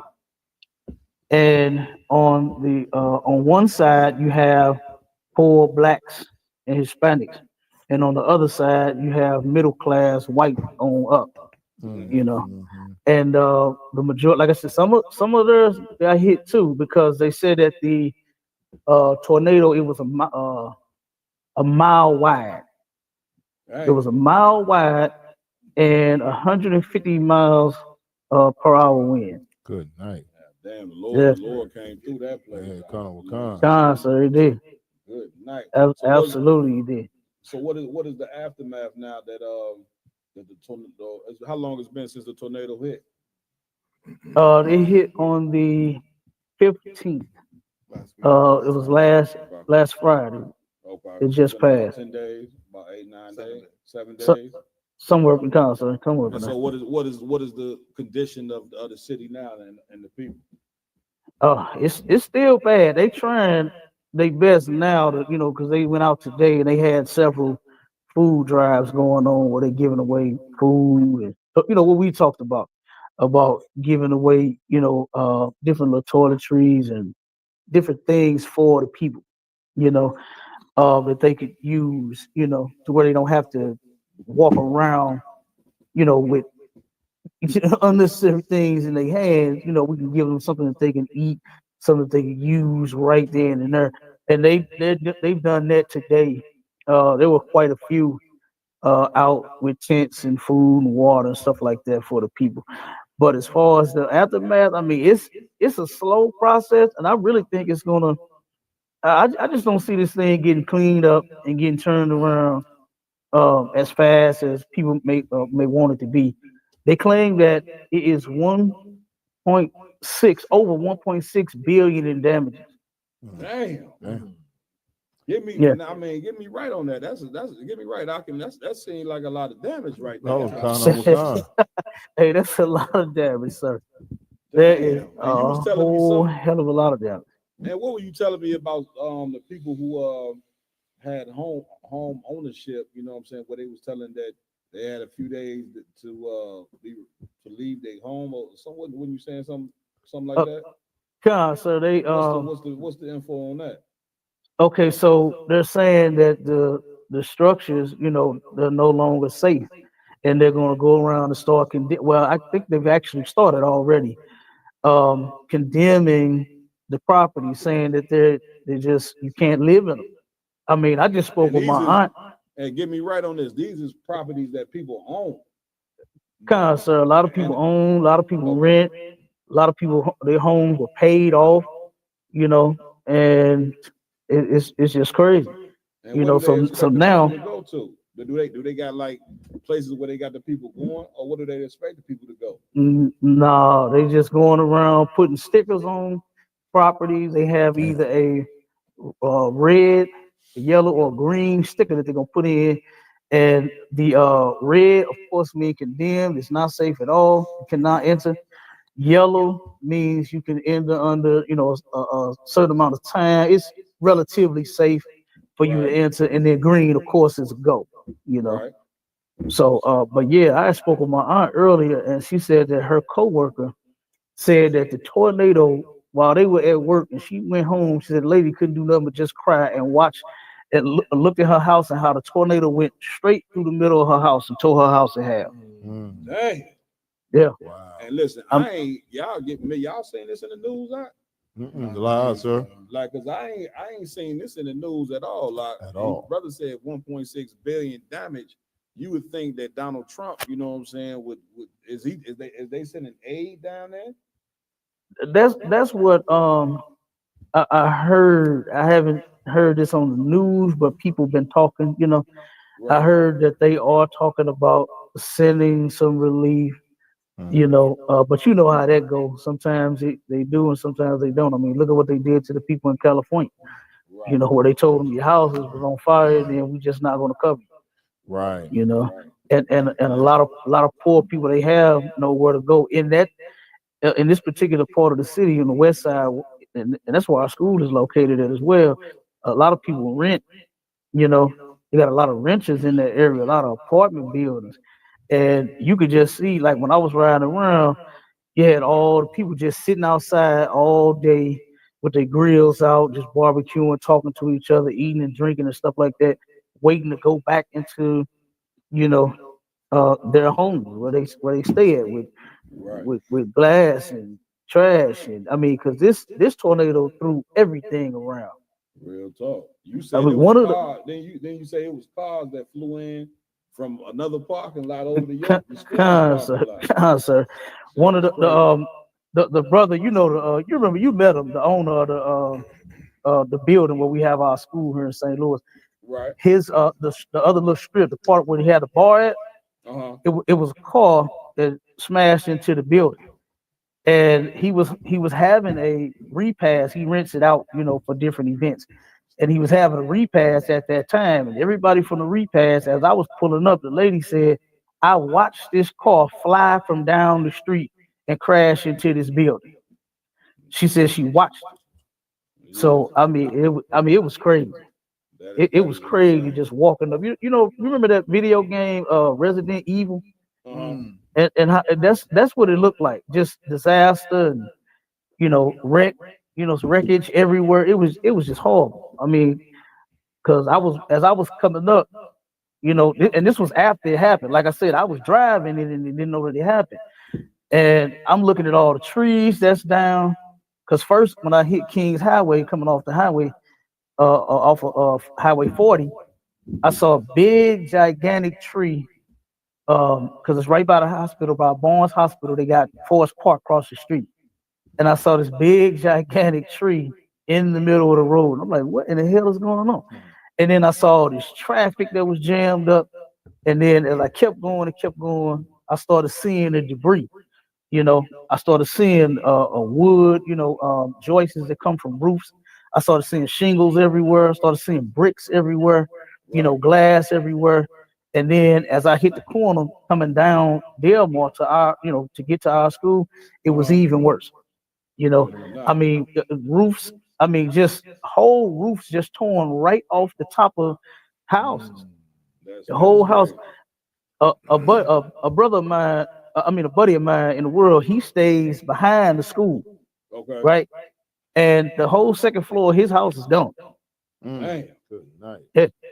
Yeah, I seen him out there looking, as the stuff happened, everything, him and his family, they were safe. But like I said, that second half of that house, if anybody had been up there, they probably would have been gone too. They probably gone. I think Officer Lamar wanted to chime in and say something to Dagal Gabar. Come on, about Cook Cap. I did actually have a video I wanted to show, if I may. You have the video I had ready, Raj? When I showed on TikTok. Get out. All right, we got a question online, Cap, if I may. It's a sister, Nayan. She wanted to know where's the Red Cross and FEMA at, sir? That's a heavy question. Cap. Let me see. I heard Red Cross was full, so nobody could get in the Red Cross. I believe FEMA, they first put out a notice early this week saying if anybody comes and say that they are FEMA, don't talk to them, report them, don't give them no information. So I don't know if they had some kind of scam thing going on with FEMA. And then now they're supposed to actually be here. So FEMA just showed up, I want to say maybe yesterday, I believe. I believe it was yesterday. So and as far as them doing anything, at first FEMA said they weren't coming. They said they weren't coming at all. And I read that in an article. But then now there's they're here actually, and I don't really know exactly what they're doing. Right. Probably nothing. Nothing. That's probably the obvious answer. Absolutely nothing. Go ahead. Putting those stickers on people's doors. That's it. Right. Real quick, Cap. We gonna got a brother play videos a lot. Got my words tangled there.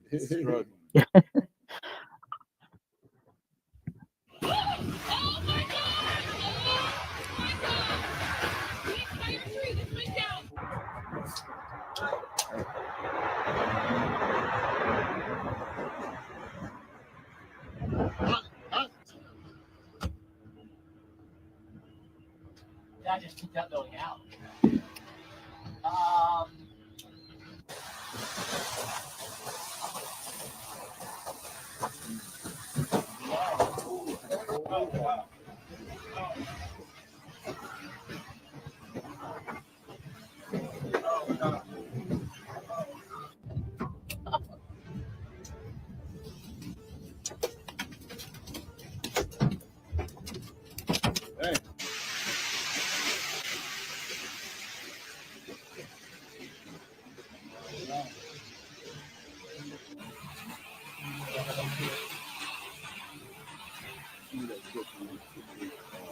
rumors of wars and wars. You know what I'm saying? Go ahead, because I want. Goes to show you, the oppressor is sitting here trying to build themselves up to fight the Lord. Mhm. When the Lord, when Christ comes back with those angels, and he's going through neighborhoods like that. Mhm. I don't care what bullets you have, what nuclear warheads you have, how many soldiers and warriors you have. When Christ comes through your neighborhood like that, he's gonna find you. I don't care if you're hiding. He's gonna find you, and you're gonna be destroyed in that fashion, just like that. Right. He'll get a brother a hand for that. You know what I'm saying? Right. Here's what I will tell you. You know what I'm saying? For those people out there listening, when Christ and them angels come through to judge America, it's gonna be way worse than the tornado. Oh, kind of. You're gonna wish for a tornado in that day. Right. When you see Christ and them UFOs show up, you know what I'm saying? You're gonna pray for a tornado because it's gonna be just that, you know what I'm saying, traumatic. You know what I mean? But we got a scripture real quick. Hey, Cap, I'm gonna pull a scripture real quick if I could. Come on, sir. Go ahead. You give me what you got out, Jay. Come. What it say? Earthquakes and divers places. You got that one? Come. Read that. This is Matthew chapter 24 and verse 7. Go ahead. For nation shall rise against nation. So for what? Nation shall rise against nation. Like the prophets is asking Christ, you know what I'm saying? Give me the scripture right before you go to that one. Give me that. Verse 6. Go ahead. And ye shall hear of wars. Right before that. Verse 5. For many shall come in my name, saying, I am Christ. Take me all the way to verse 3. Salah. Come. Verse 3. Mhm. And as he sat upon the Mount of the Olives. This is Christ, right? Read. The disciples came unto him, saying, Tell us, what shall these things be? When shall what? What shall these things be? The disciples are asking Jesus Christ about when is the end of the world going to be. And most people, when they think of the end of the world, they think the earth ain't going to be here no more. People ain't going to be here no more. That ain't what it's talking about. Right. You understand? The end of the world, meaning the end of Esau's world. Who was Esau? The so-called white man. They was asking him, when is his rulership going to come to an end? And Christ going to go into the breakdown. Keep reading. And what shall be the sign of thy coming and of the end of the world? What shall be the what? Sign of thy coming. Which is what Keziah was just talking about. All these things you see going on right now in the earth, wars, rumors of wars, nation against nation, tornadoes, earthquakes, all these different things. All these things represent the return of the greatest man who ever walked the face of the earth. Right. A black man named Jesus Christ. And you should be getting ready. That's why we're telling you, you paying attention to Kanye West in Hollywood with these cats dressed up in black, or you paying attention to these cats celebrating because a liquor store been took down.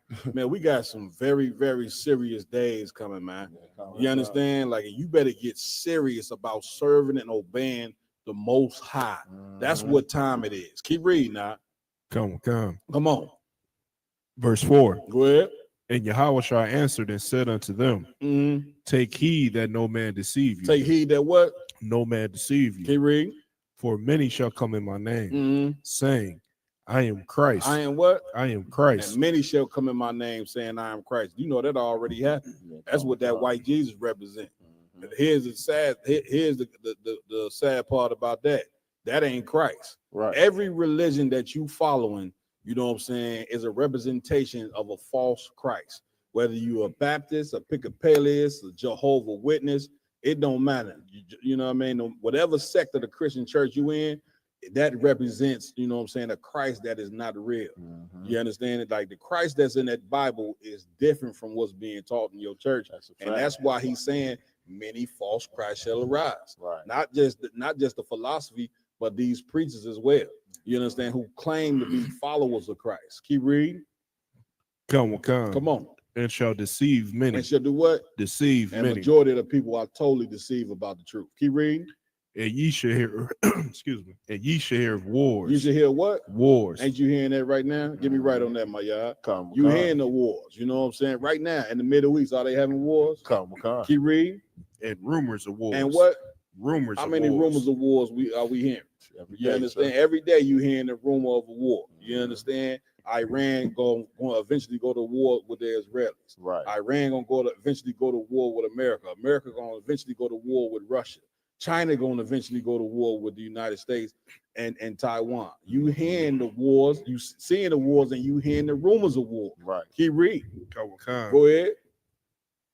See that ye be not troubled. See that you what? Be not troubled. Like if you in the truth, if you in the ISUBK, ain't no need for you to be troubled. You understand? Like this ain't no time for you to be troubled if you doing what the Lord said to do. But if you getting ready to celebrate Memorial Day, if you eating pork, if you going to church, if you being a sinner, then you need to be worried. When them tornadoes come through, you know what I'm saying? You need to be deathly afraid of what's about to go down. Keep reading. Come on. Go ahead. So like I lost the scripture. I don't want to give No sweat.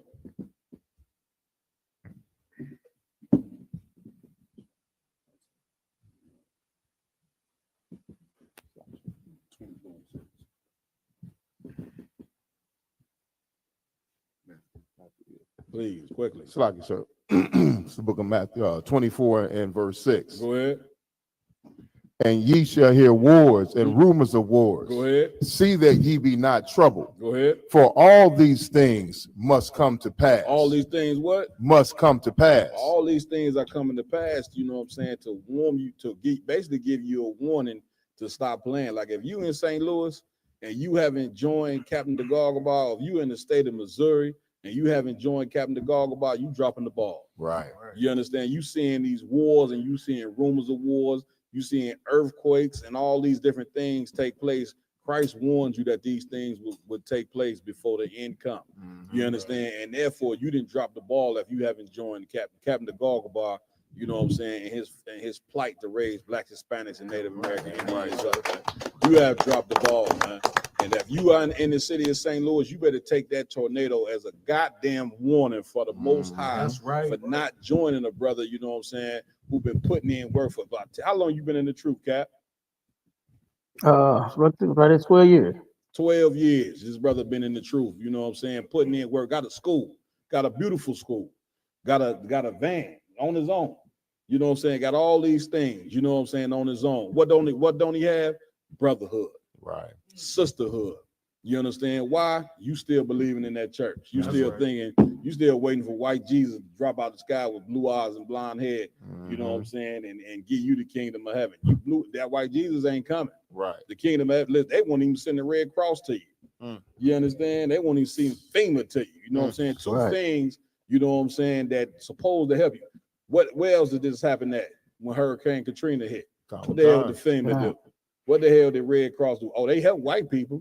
They ain't help you. How many times do we have to sit there and believe in a country that has failed us time after time after time and think that one day they're gonna help us out? Right. You understand? Like we got to be willing to help ourselves.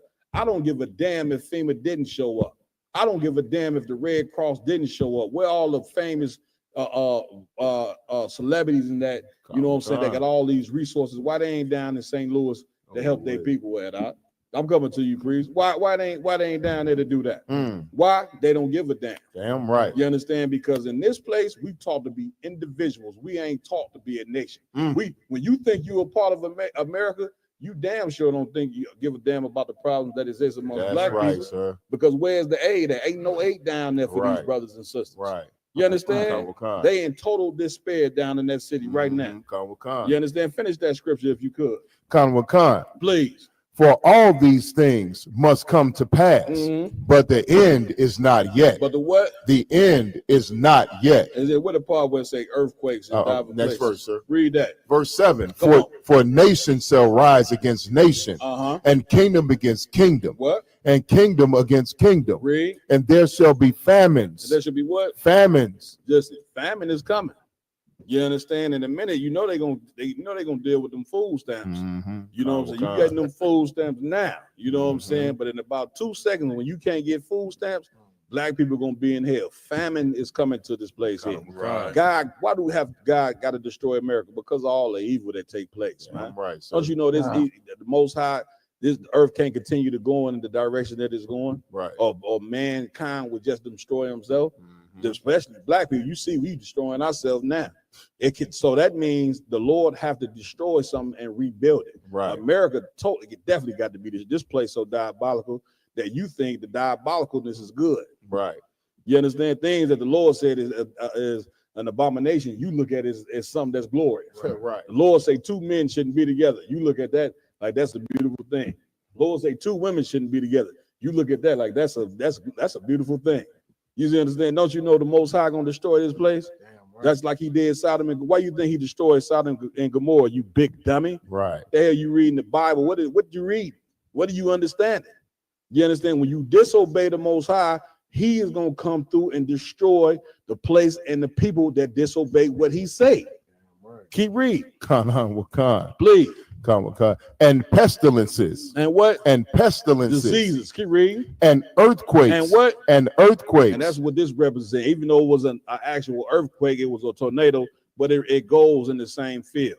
You understand? Earthquakes, tornadoes, all these different, what you call natural disasters, we call the work of the Lord.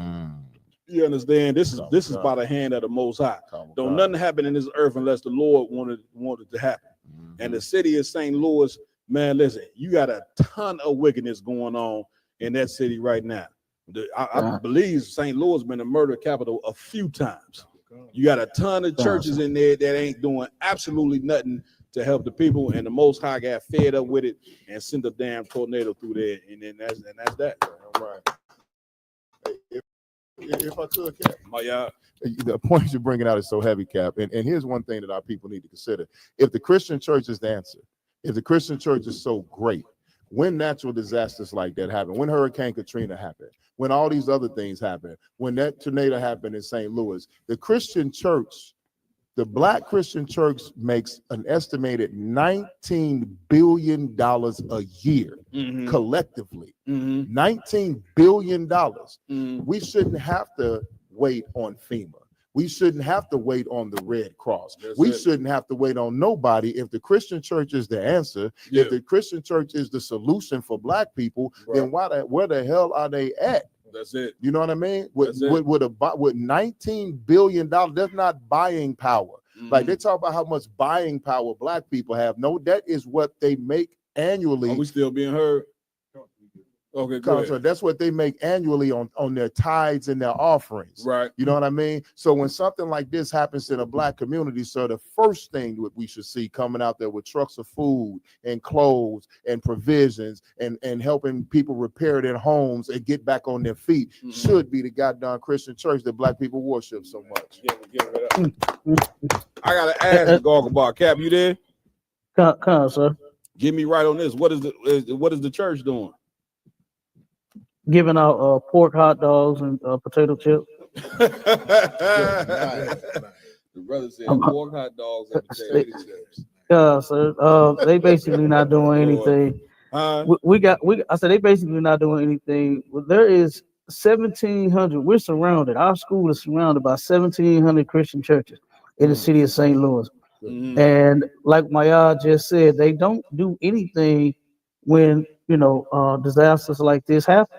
Right. So all of the money that they collected, they could turn around and rebuild that area. Right. To where they are draining the people dry of all of their money. They can rebuild their houses for them. Right.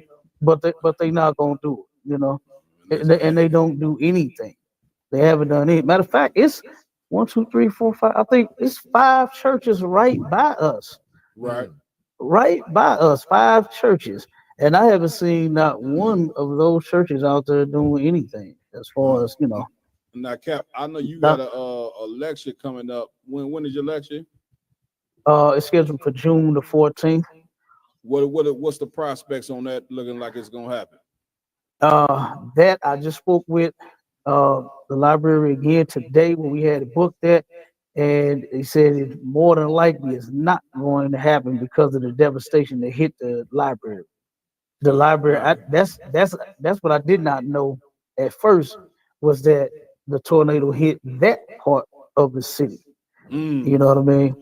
And that would be considered the north side. Right. And matter of fact, that was one of our first camp spots. That's why I ended up choosing that library, that spot to do it at. It right there at that library. We used to have camp right outside. At that library, and they said it got hit, and the guy said that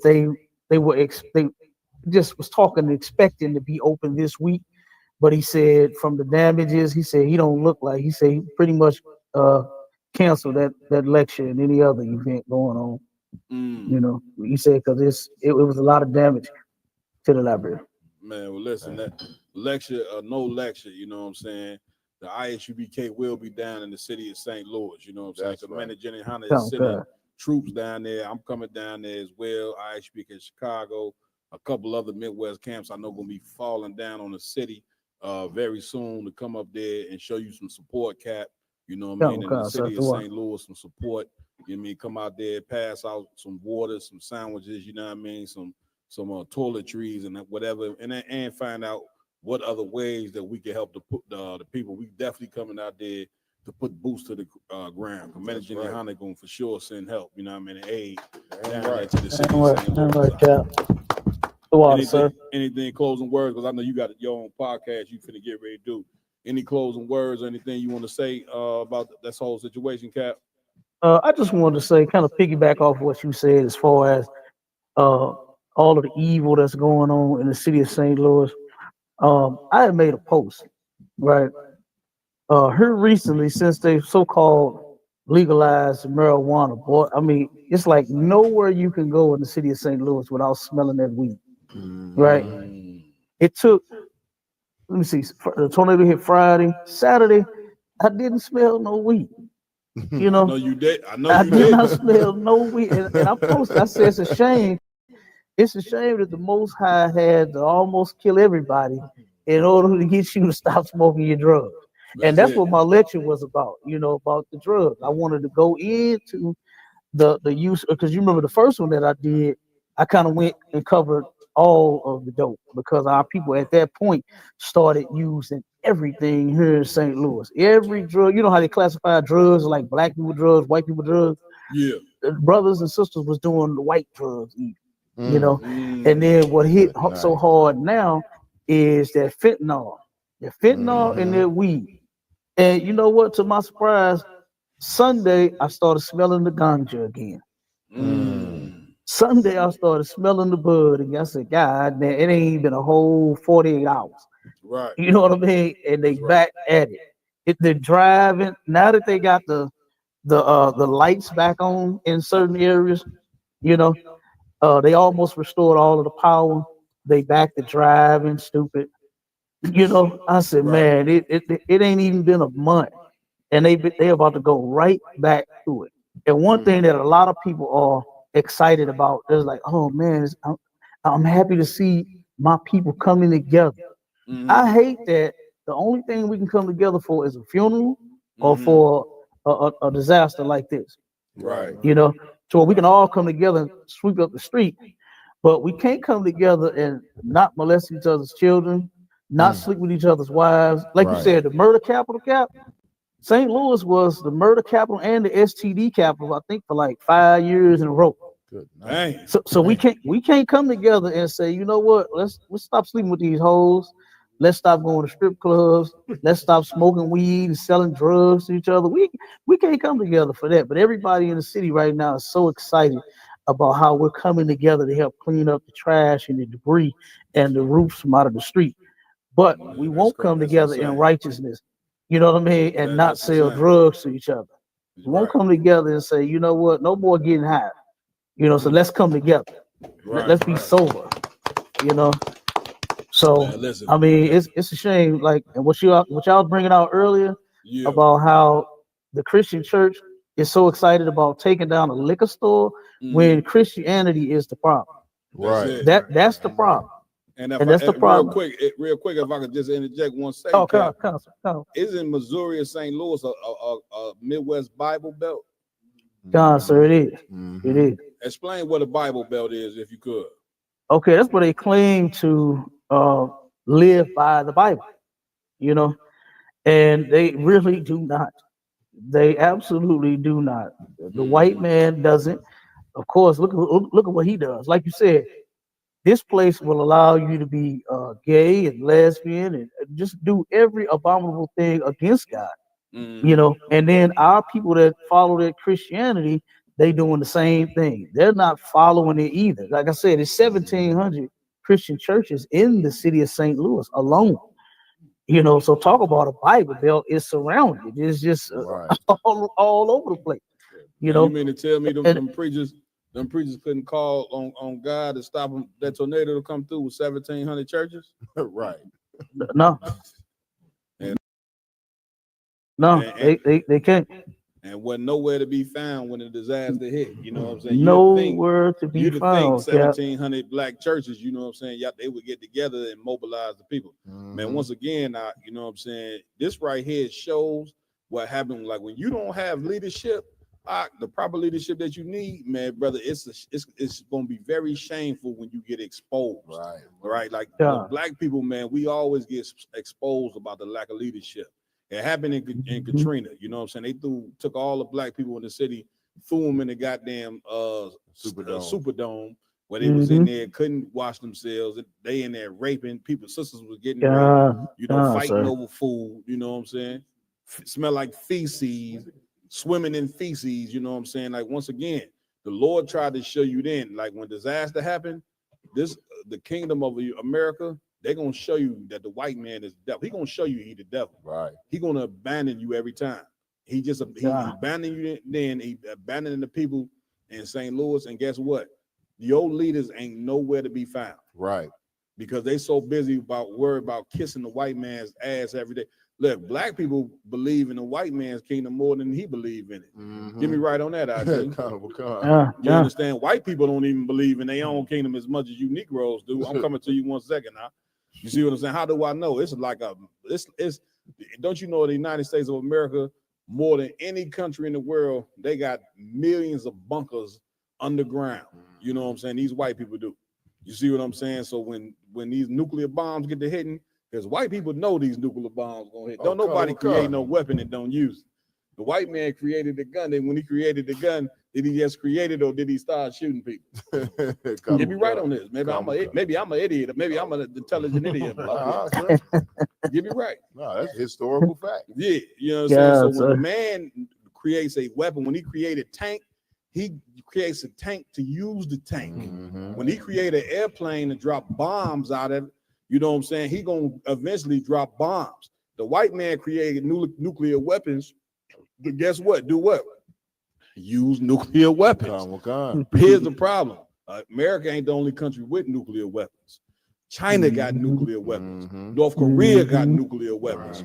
Russia got nuclear weapons. There's a ton of countries that got nuclear weapons that hate America. That's right. And guess what? One day they're going to use them weapons on America. Now, America going to use their weapons on them too, but they're going to use them weapons on America. What you're seeing take place, you know what I'm saying, if you don't know it or if you're just too blind to see, is the coming to end of the white man's world. That's right. This diabolical world that we living in, God got to bring it to an end. Damn right. But before he bring it to a complete end, the Lord is trying to wake up the 12 lost tribes of the nation of Israel. That's right. Blacks, Hispanics, and Native American Indians. If you notice, Hispanics, black people, and Native Indians, you ain't got no nuclear weapons. You know what I'm saying? Why don't you have no nuclear weapon? Because your nuclear weapon, you know what I'm saying, is not carnal. You understand? It's not missiles.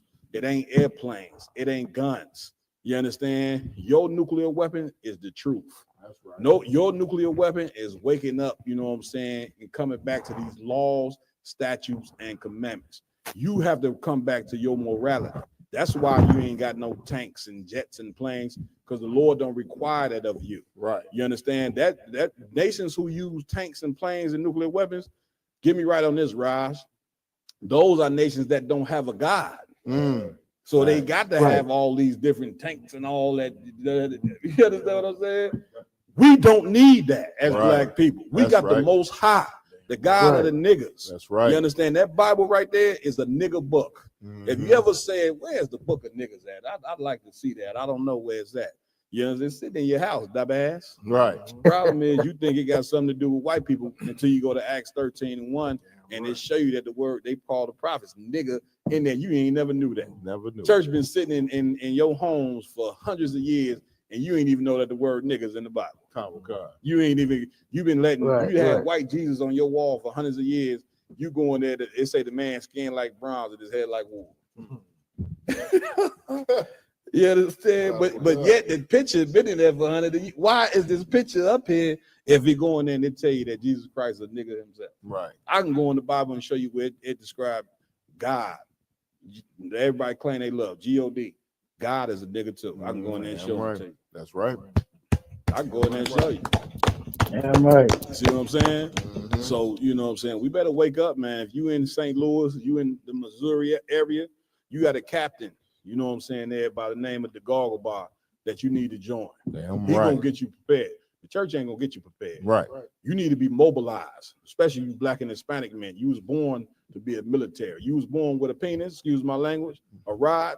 You was born for military purpose. That's what you was born for. That's why you got muscles and your mind works different from a woman. You ain't no damn woman. Only a woman sit back and rely, you know what I'm saying, on the oppressor. You know what I'm saying? You ain't supposed to be relying on no oppressor. You supposed to be coming up against the oppressor. Where you at, man?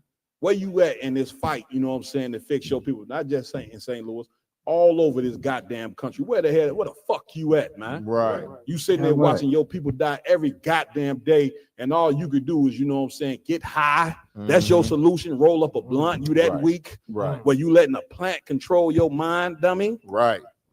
I'm done with it, man. Hey, come. Damn right, Cap. Damn right. You know, that's what you just bringing out was so heavy is because you know you just said Black people believe in a white man's kingdom more than he do, and that's because this kingdom has been beaten to us. You know what I'm saying? The white man formed this kingdom to oppress Blacks, Hispanics, and Native Indians. Real quick, I just want to say this: when them nuclear bombs get to flying, Black people, you think you gonna run down? And you know what I'm saying, with white people down in the bunkers, you know what I'm saying? I can see you now, niggas running. The white man got a bunker down here, you know what I'm saying? You running that bunker, the white people be like, no niggas allowed. You can be like, damn, you gonna leave us up here to die? That's what we take. We don't want no niggas in here. Go ahead.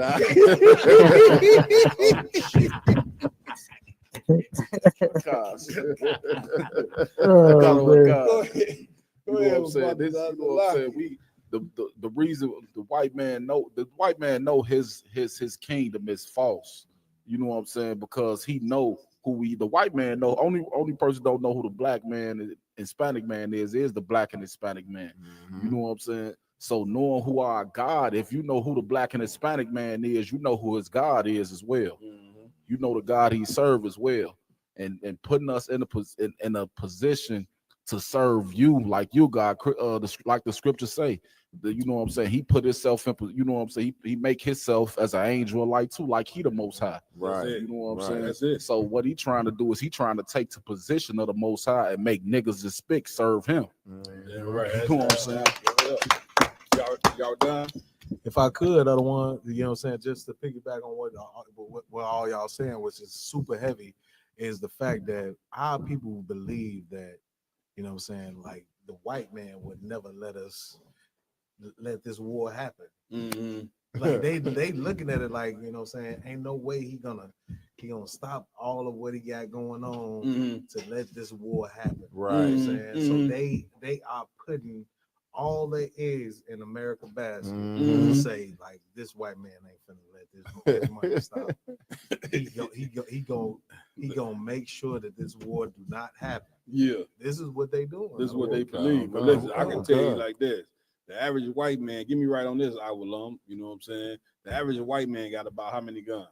50, 100? 20, you know what I'm saying? Who you think he plan on using them guns on in the near future? Right. You niggas walking around with one handgun and one AR-15 and you think you Rambo. Right. Hey, Cap. Nigga got 1 9mm in the AR-15. Wait, he think he Rambo. White man got 100 guns. And you niggas think y'all prepared for a race war. I hear you. You know what I'm saying? Number one, I'll come to you, my y'all. Just real quick, please. It's so heavy that we talking about even this situation. Uh-huh. You know, the white man, they have their guns. Of course, they have their guns, and they believe in liberty and civilness, and they be able to, you know, have the right to carry, but then you can't. Even with nuclear weapons, they made the nuclear weapon, but nobody else can use. Nobody else can use nuclear weapon. That's it. But But it's only it's only liberty when they use it. That's but it. If somebody else uses it, it's a terroristic act. Because it's what my partner Zah just said. The white man wants to replace God with himself. Right. You know why? You ever notice why he like the white man to create a problem for black people and then try to come fix it so he can be looked at as the savior. Right. Like he the one that created poverty in the black community, then came up with food stamps. You understand? He the one wrote a law that separated black families and then came up with welfare to just get the woman the money. You know what I'm saying? Like but he's the one that created the problem. You know what I'm saying? But he wants to be looked at as the savior when he's the problem in the first place. Right. This man wants to replace God. Not only do he want to replace God, the white man so diabolical, he's preparing to go to war against God. You know what I'm saying? And you black people, what you don't realize is you have made yourself an enemy to God by joining the white man through his religion. And man, listen, when you make yourself an enemy of God, Lord be with you. You understand? That's a war you ain't gonna win at all. You know what I mean? Right. So my y'all, hey, come on, what you bring out is so heavy, Cap. Like people need to. I know they think the Bible is just a bunch of ooky spooky stories. You know what I mean? But the Bible is history. Look at history. The Lord built Egypt up to be the greatest empire the world had ever seen at the time, and it was built up on the blacks of the Israelites. Of his blacks, Hispanics, and Native Americans. You know what I'm saying? That's right. And it was destroyed within a couple of days, just like America's going to be. Like you were saying, like the white man, our adversaries, they got all the guns. I saw something where they said they got at least, and if I will not get me right, at home, they got at least 10,000 rounds of ammo sitting around just to practice with. Oh, for sure. They practice with 10,000. They said a gun ain't worthy unless you put 1,000 rounds through it. Then it works. Yeah. You know what I mean? And we sit back and we're celebrating Happy's being torn down. Right. You know what I'm saying? Right. Our women are twerking all over the place. Yeah. Brothers want to shoot each other. We think because we got a 30-round clip or 50 rounds or 100-round drum that we doing something, we invincible soldiers. Yeah. Our enemies got guns that shoot through walls, and they got scopes that aim around corners. Listen, I got something better. How many of y'all think these homosexual preachers gonna prepare you, you know what I'm saying, against these white militia groups when they come to your neighborhood? Facts. With that pastor they just had right there, you know, these pastors is about as sweet as a bag of green apples. You know what I'm saying? They sweeter than the green apple. You know, the nigga can't get sweeter than the green apple. Right. So you gonna look to a man who's sweeter than green apples to prepare you for war. Good night. Think about that for a second. Good. Like these preachers ain't preparing you for against what these white malicious groups gonna do. And listen, these white militia groups, they coming. Oh, they coming. And guess what? You know what you gonna do? You gonna dial 911. When them white militia groups come through, 911 gonna be out of order. A lot of the white police in the police force, they is a part of the militia group. So they ain't gonna protect you. You're gonna be left to protect yourself. The question is, are you ready? If a race war could happen and the drop of it, all it takes is one incident to get the ball rolling and you in it. Not a war, you in it. That day moving forward, you in it. Are black and brown people prepared for what America's going to get ready to do? You're not prepared. Lies. You're not prepared. Lies, sir. Hold on, real quick, Akim. You know what I'm saying? Captain DJ, you there? Yeah, sir. I know you got to get ready to roll. Any closing words, we will let you go, man. And I know, tell everybody when that lecture is again, man. Goddamn it, listen, we still gonna try to make that lecture happen. You know what I'm saying? So, you know what I mean? If you in the St. Louis area, when this brother dropped this information, you know what I'm saying, you get in contact. How can the people get in contact with the school of St. Louis, you know what I'm saying, to get so they can come to class? Sir, they can call 314-696-8288. That's the number to the school here in the city of St. Louis. And we are located, and I believe we're gonna open back up. I'm gonna check with the the owner, because we haven't been closed officially like some other businesses because we don't have that much damage. So I'm gonna check and see if we'll still be on for our physical classes. But we're located at 5261 Delmar Boulevard, and that's right at the corner of Union and Delmar, and St. Louis, Missouri, 63108. And the lecture is going to be held June the 14th at the Julia Davis Library, located on the corner of Natural Bridge and Newstead. Right, June the 14th from 2 to 4 p.m. Right, and we're gonna be going in, and the title of the lecture is "More Drugs: The Plague, Not the Plug, Part 2, Fentanyl." Okay, and we're gonna be going in on that fentanyl and that weed and what it's been doing, the devastation of you think that tornado was bad. Wait till you find your relative dead on the floor from an overdose with some doggone fentanyl. Cause that's been getting our people like crazy too. You know. So yeah, we're gonna try to still make this thing happen. I'm gonna look into some other locations if we, if push comes to shove, if we have to move it, we're gonna see what we can do to still make it, because they're gonna need that lecture, because I know that they are going to be trying to turn to something, if they don't turn to the truth, so they're gonna be turning to something, and it's probably gonna be laced with some fentanyl, because that's what's going on with the overdoses and things, the weed and the crack, and they putting fentanyl in it.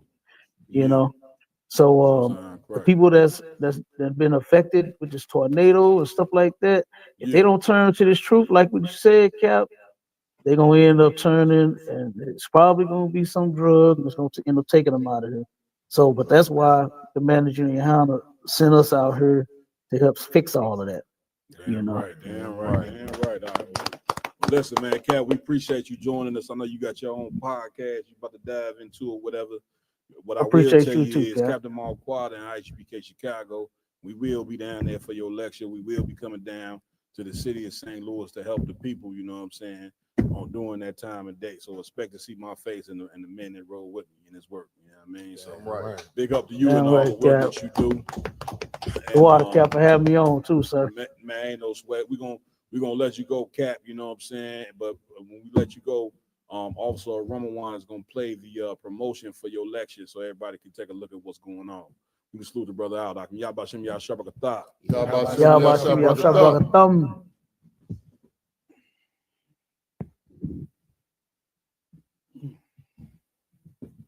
Plus the plug was the way, but all we got was the plague.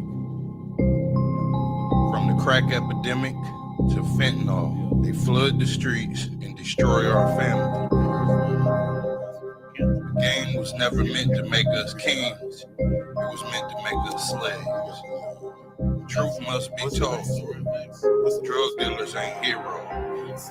Drug abuse is not an escape, it's a plague. Join us for a powerful lecture, More Drugs, the Plague, Not the Plug, by Captain Dagal Gabar, on June 14th, 2025, from 2 p.m. to 4 p.m. We're going to be located at Julia Davis Library at 4415 Natural Bridge Avenue, St. Louis, Missouri. For more information, call 314-69. They told us the plug was the way, but all we got was the plague. From the crack epidemic to fentanyl, they flood the streets and destroy our family.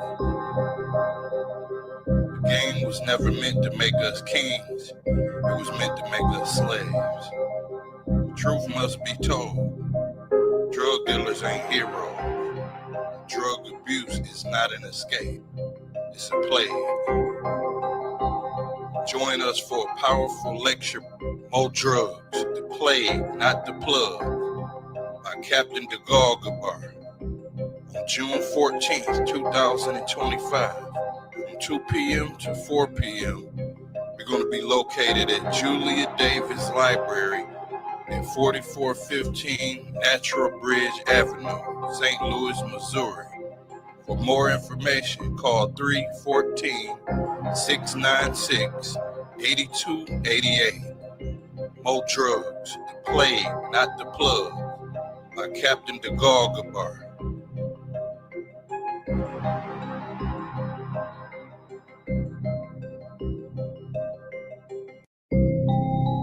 told us to play.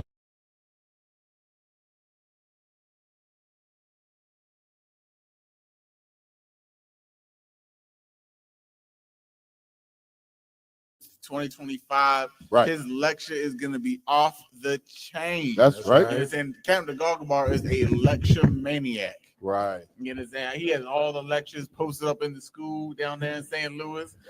1, 2, 3, 4, 10. You understand? He loves lectures, and the things he brings out is so heavy, Cap. That's it. You understand? That's why we need more brothers in the school like him, that have the zeal like him, that's gonna keep fighting and keep putting out the information that is necessary. Right. St. Louis, you'd be advised to join that brother in that work, for the Lord send you another tornado to warn you yet again. Damn right. You know what I'm saying? So that's your warning. Click the screen. All right. What we got next, Demar? Come on. Next up, we gonna go into a not so pretty video about Cam Newton and the host that was giving him an interview being real buggish about Cam Newton's legs being oh so pretty, and it was just For you brothers that's super masculine, this is gonna be a rough one. I cut it off. I'm telling you that. This nigga They violated him. I watched 3 seconds and cut it off. Cam Newton got violated. Oh, why you sitting like that? Oh, So yeah, we ready for you. That's why I got violated. That's why I ain't watching. Elated.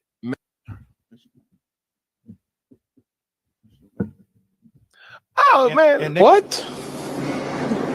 Bro, what are you talking about, man? And they lanolated. Man, listen, I mean, I'm back working out. You put shea butter. Man, nice and sub. Good night. Oh man, and they- what? Bro, what are you talking about, man? And they lanolated. Man, listen, I mean, I'm back working out. You put shea butter. Man, nice and sub. Jergens. Oh, you see that? They glowing in the dark. Why are you gay? I'm just Why are you just gay? nervous. Do not skip like that. Don't do that. Don't do that. Sometimes you got to remind people, like, it's. You got pretty legs, man. Oh man, and they- what?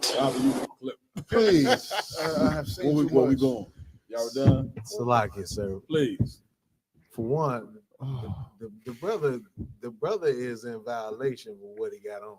Like, can I say that? Count on Wakan. Number one, that he off top, in violation for what he got on. Absolutely. You know what I'm saying? And number two, come on, man. You got pretty legs. Man, come on, man. And he wasn't offended. At all. Good night.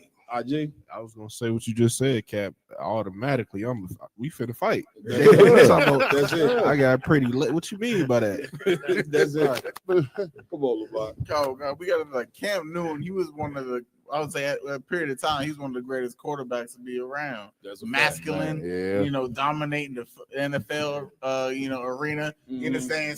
He used to be Superman for the NFL. Supergirl. Then to go out after everything they did him dirty with, he go and sit cross-legged like a young little lady. You understand? Obviously, he shaved his legs so they don't even shine glistening like that, which is even crazier. Real talk. You understand? And then to be honored and you be like, oh, I appreciate that when your legs get called pretty. Pretty. You understand? Most women don't even like be called pretty because it's not even good enough for them. Right. But that's crazy work. Good night, my y'all. Hey, Slot Cap, if I could, for all you brothers out there, I know the ladies, they did all these little TikTok videos or these Instagram videos, but them so-called hoochie daddy shorts, because that's what he's wearing, the hoochie. They call them hoochie daddy shorts. Listen, I'm from the 90s. Cap? Y'all get me right if I could. Yep. We from the 90s. That's it. You don't want to be called a hoochie. Okay?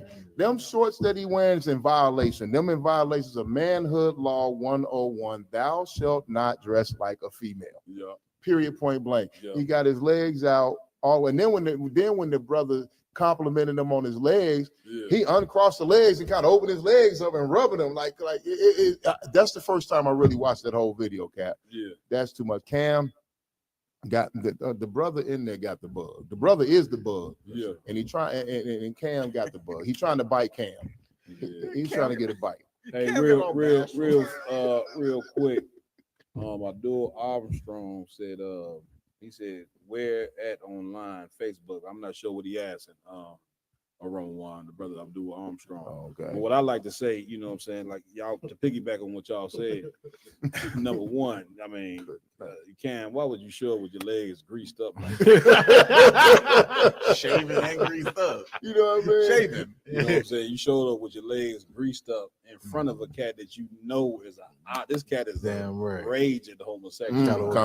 Once again, he's a pastor. Every Sunday he gets up and teach people about the word of the Lord. When the Lord said a man, you know what I'm saying, being a homosexual is an abomination. Damn right. And to sit there and tell another man, you know what I'm saying, that your legs are pretty, you know what I'm saying, and the brother not be offended, it would tell you, you know what I'm saying, the obvious answer. Damn that right. he probably got some sugar in his tank as well. Damn right. Now, this is a cat that played in the NFL, was a strong quarterback, like Lamar said. They called him Superman. This got to be running 2-3 defenders on him, and he's still running the football, which goes to show you that real strength is the spiritual strength that you need to fight against the philosophies of this place. That's right. Right. You know what I'm saying? It takes real strength to not be a homosexual. That's right. You think real strength is running the football. Right. Or dribbling the basketball, jumping up, dunking.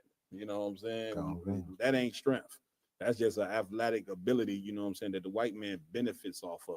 But the white man don't benefit off of you keeping the law, statutes, and commandments. That's right. Like, what you don't understand is that if you want to destroy this kingdom, and this kingdom need to be destroyed, what's going to destroy this kingdom is us keeping these laws, statutes, and commandments. Damn right. See what I'm saying? That's right. Like, that's what real strength is. Like, real strength is loving our brother as thyself. Because you can see right now the way we shooting each other, you know what I'm saying? We hate each other. Why do we hate each other? Because we sitting there trying to give all our love to our oppressor. Right. Like we mentioned earlier, the brother say, I love everybody. Who said that? It was a story we went over earlier. Kanye West. You know, black people, I'm so tired of hearing you say you love everybody. You love everybody, but as a nation of people, as a race of people, you know what I'm saying, you in last place. You ain't got an army, a jet, a boat, nothing, but you love everybody. You understand? Which is a problem, because when you love everybody, by the time you get back to black people, nigga, ain't no love left. Damn right. There's no love left to give, which makes it, that's how you know loving everybody is wrong. That's right. You know what I'm saying? I'm coming to you, brother. You ever done? So like it, sir, just like what you were saying, man, like it's so heavy, you know what I'm saying? Like what we dealing with as a people, like Cam Newton, you know what I'm saying, is on here, you know what I'm saying, like you said, showing off his legs, you know what I'm saying? He gets, you know what I'm saying, emasculated, and he's down with the whole play.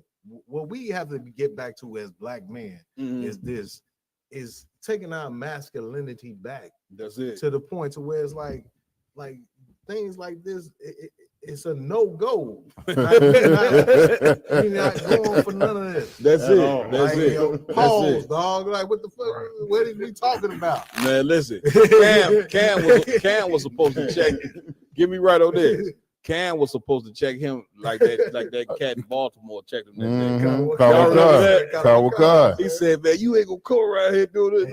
And all the day that cat said, he was like a straight up bitch. He was okay. He sitting there, took your ass from around here. He was like, okay. He wouldn't walk to his car real humbly and got up out of here. That's how these preachers need to get checked. You understand? Because they destroying black people. They run across me. They already know.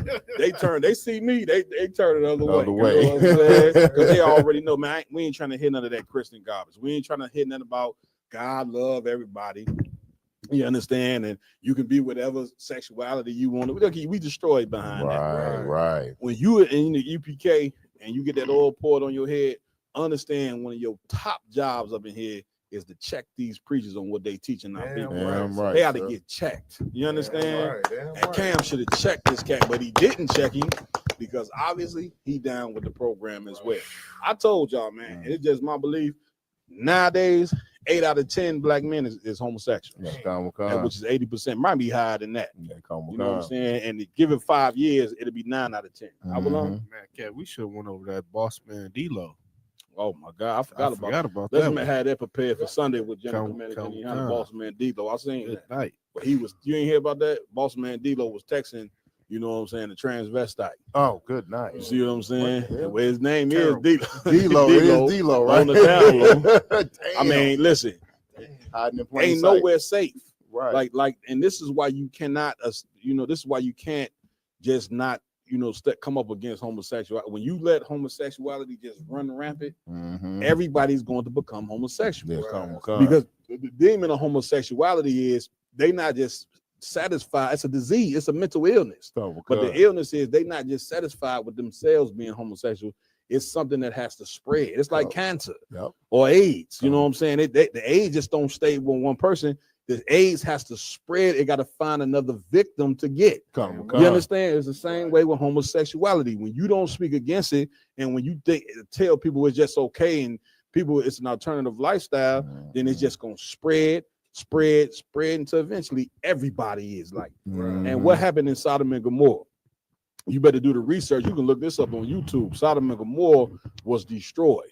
The scientists, they went to the place that was called Sodom and Gomorrah, and they say, yeah, meteors did destroy this place. You understand? According to the white man's researchers, you know what I'm saying? Sodom and Gomorrah was destroyed by God, according to what they say. They went and did the research. And I'm telling you now, we already went over this. I'm gonna tell you again, you better be warned. The Lord gonna do the same thing to America.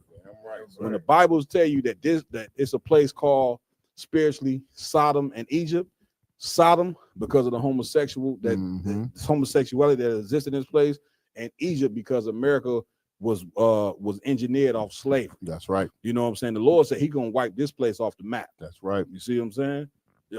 Maya, I'm coming to you next. Go. You had something? Oh, lots. Come on, Lamar. I want to say, we got that photo of a sad Israelite group leader. Oh yeah, bro. Looking just as LGBTQ broke as ever. Put the photo up if you could. Give me Exhibit A. Brokeback Nate. Exhibit A, please. Brokeback Nation. Lord, oh, there we go. Cowgirl. And he just look at how you watch y'all. Look at that. Oh yeah, they're just as sassy as they can be. Broke black. Now, if that ain't the gayest cowboy picture I ever seen in my entire life, I don't know what is. My father's Cap, it's crazy because what soon as this soon as y'all just shot, hey, this is my first time seeing a picture. I ain't seen it, so I'm gonna have nightmares tonight.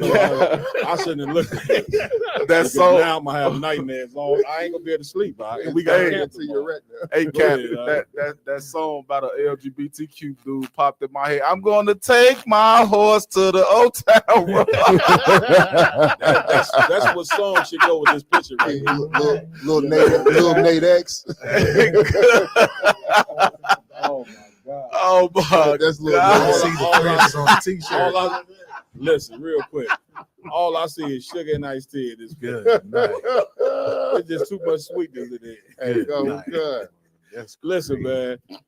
I want to thank, everybody for joining us tonight on the Round Table of Truth. We got to end it with that right there. Okay, this show is over. All right? Listen, man, we want encourage everybody to join us Sunday morning for a special rendition of the Round Table of Truth. We got Commander Jenny Hunter. He's gonna be live in the studio. That's right. Right here with us on the Round Table of Truth. Right. This is the brother, you know what I'm saying, that the Most High have chosen to lead blacks and Hispanics and Native Indians to serve our King, a black man named Yahweh Shah Mashiach, whom the world ignorantly calls Jesus Christ. Right. Commander Jenny Hunter is that nigga. IHBK is Real Nigga University T. You understand? So he's gonna be here Sunday morning. We're gonna have breakfast. I believe the sister's gonna be serving breakfast as well.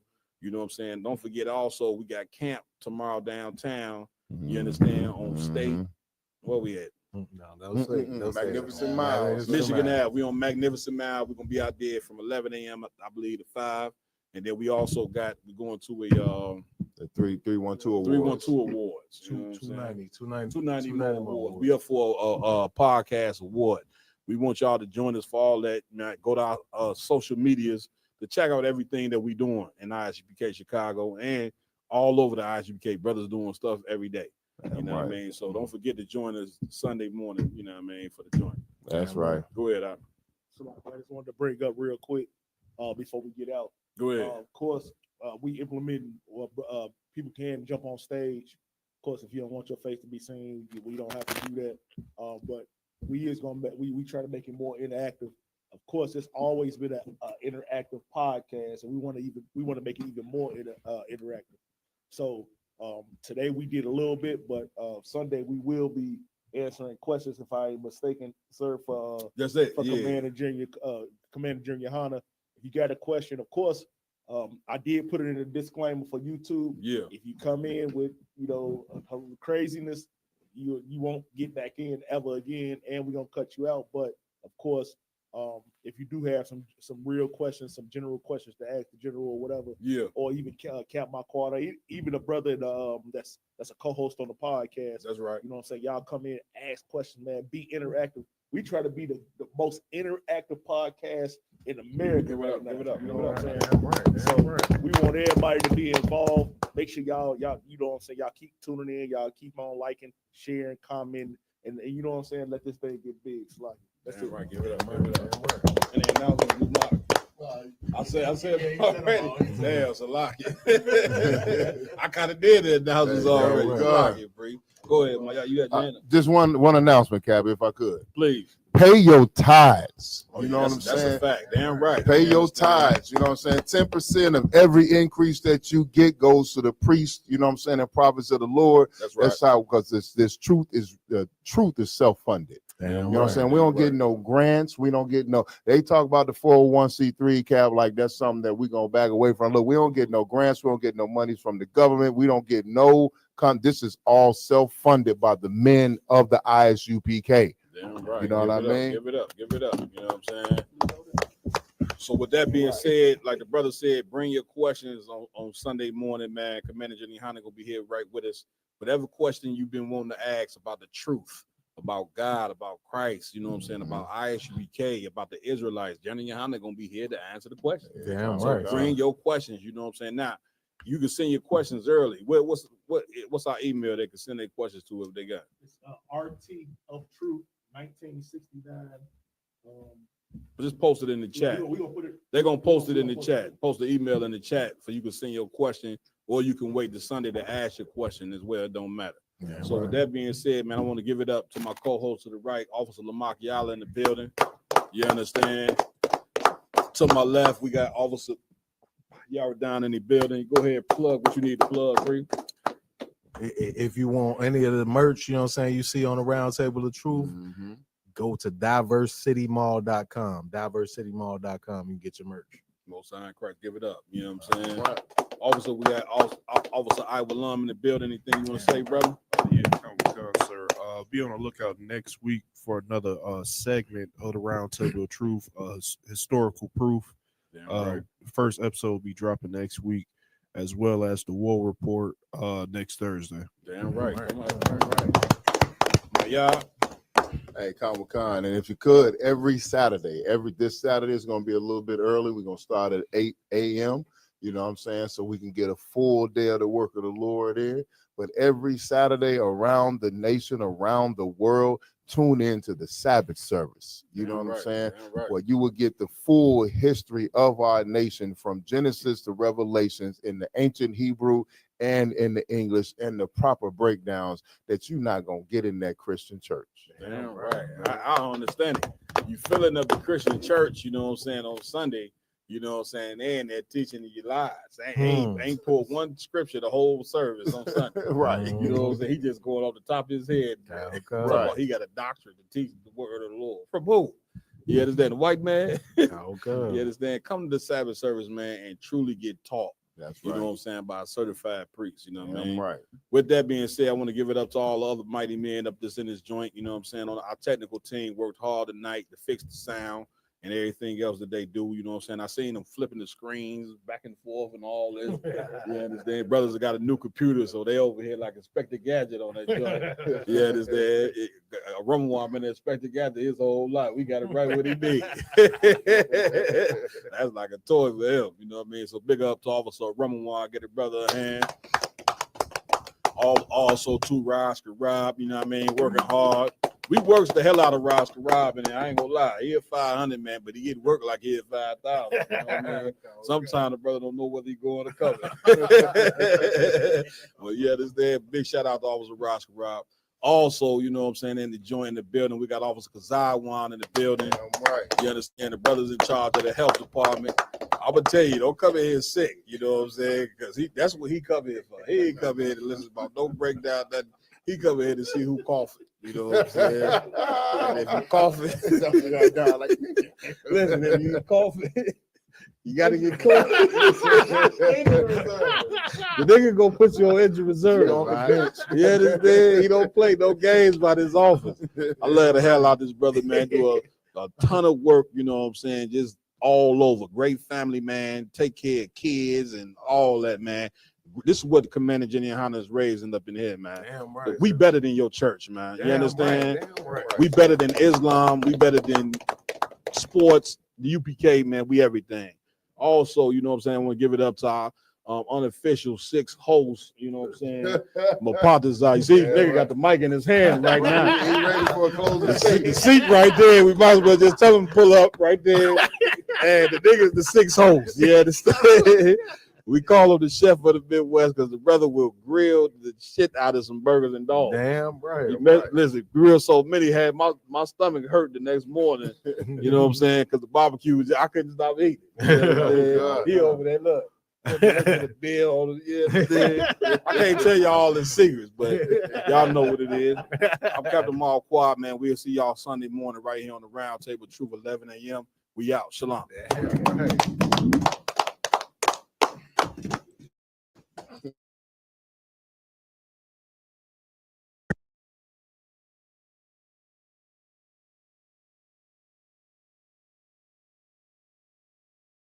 But this weekend we got a double header. Hey, Shalom Israel, what's going on? Captain Mal Quad of the ISUK. Encourage you to join us for another Roundtable of Truth tonight. We're getting it in. But this weekend we got a double header. We're gonna hit you tonight with a Roundtable of Truth, where we got special guest Captain Dagal Gabar, St. Louis, coming on to join us tonight via video. He's gonna explain what happened after the tornado that hit St. Louis. A lot of travesty, you know what I'm saying? A lot of things going on that people don't know about. We're gonna have the brother on tonight, as well as Sunday. We got a breakfast sit down with Commander Jenny Hunter. He's gonna be live in the studio as well. We're gonna get it in. So join us on the Roundtable Truth Friday tonight and on Sunday morning, 11 a.m. Let's get it in. Support us, subscribe, and let's just do what we need to do to push this work. All right. Shalom. I'm out.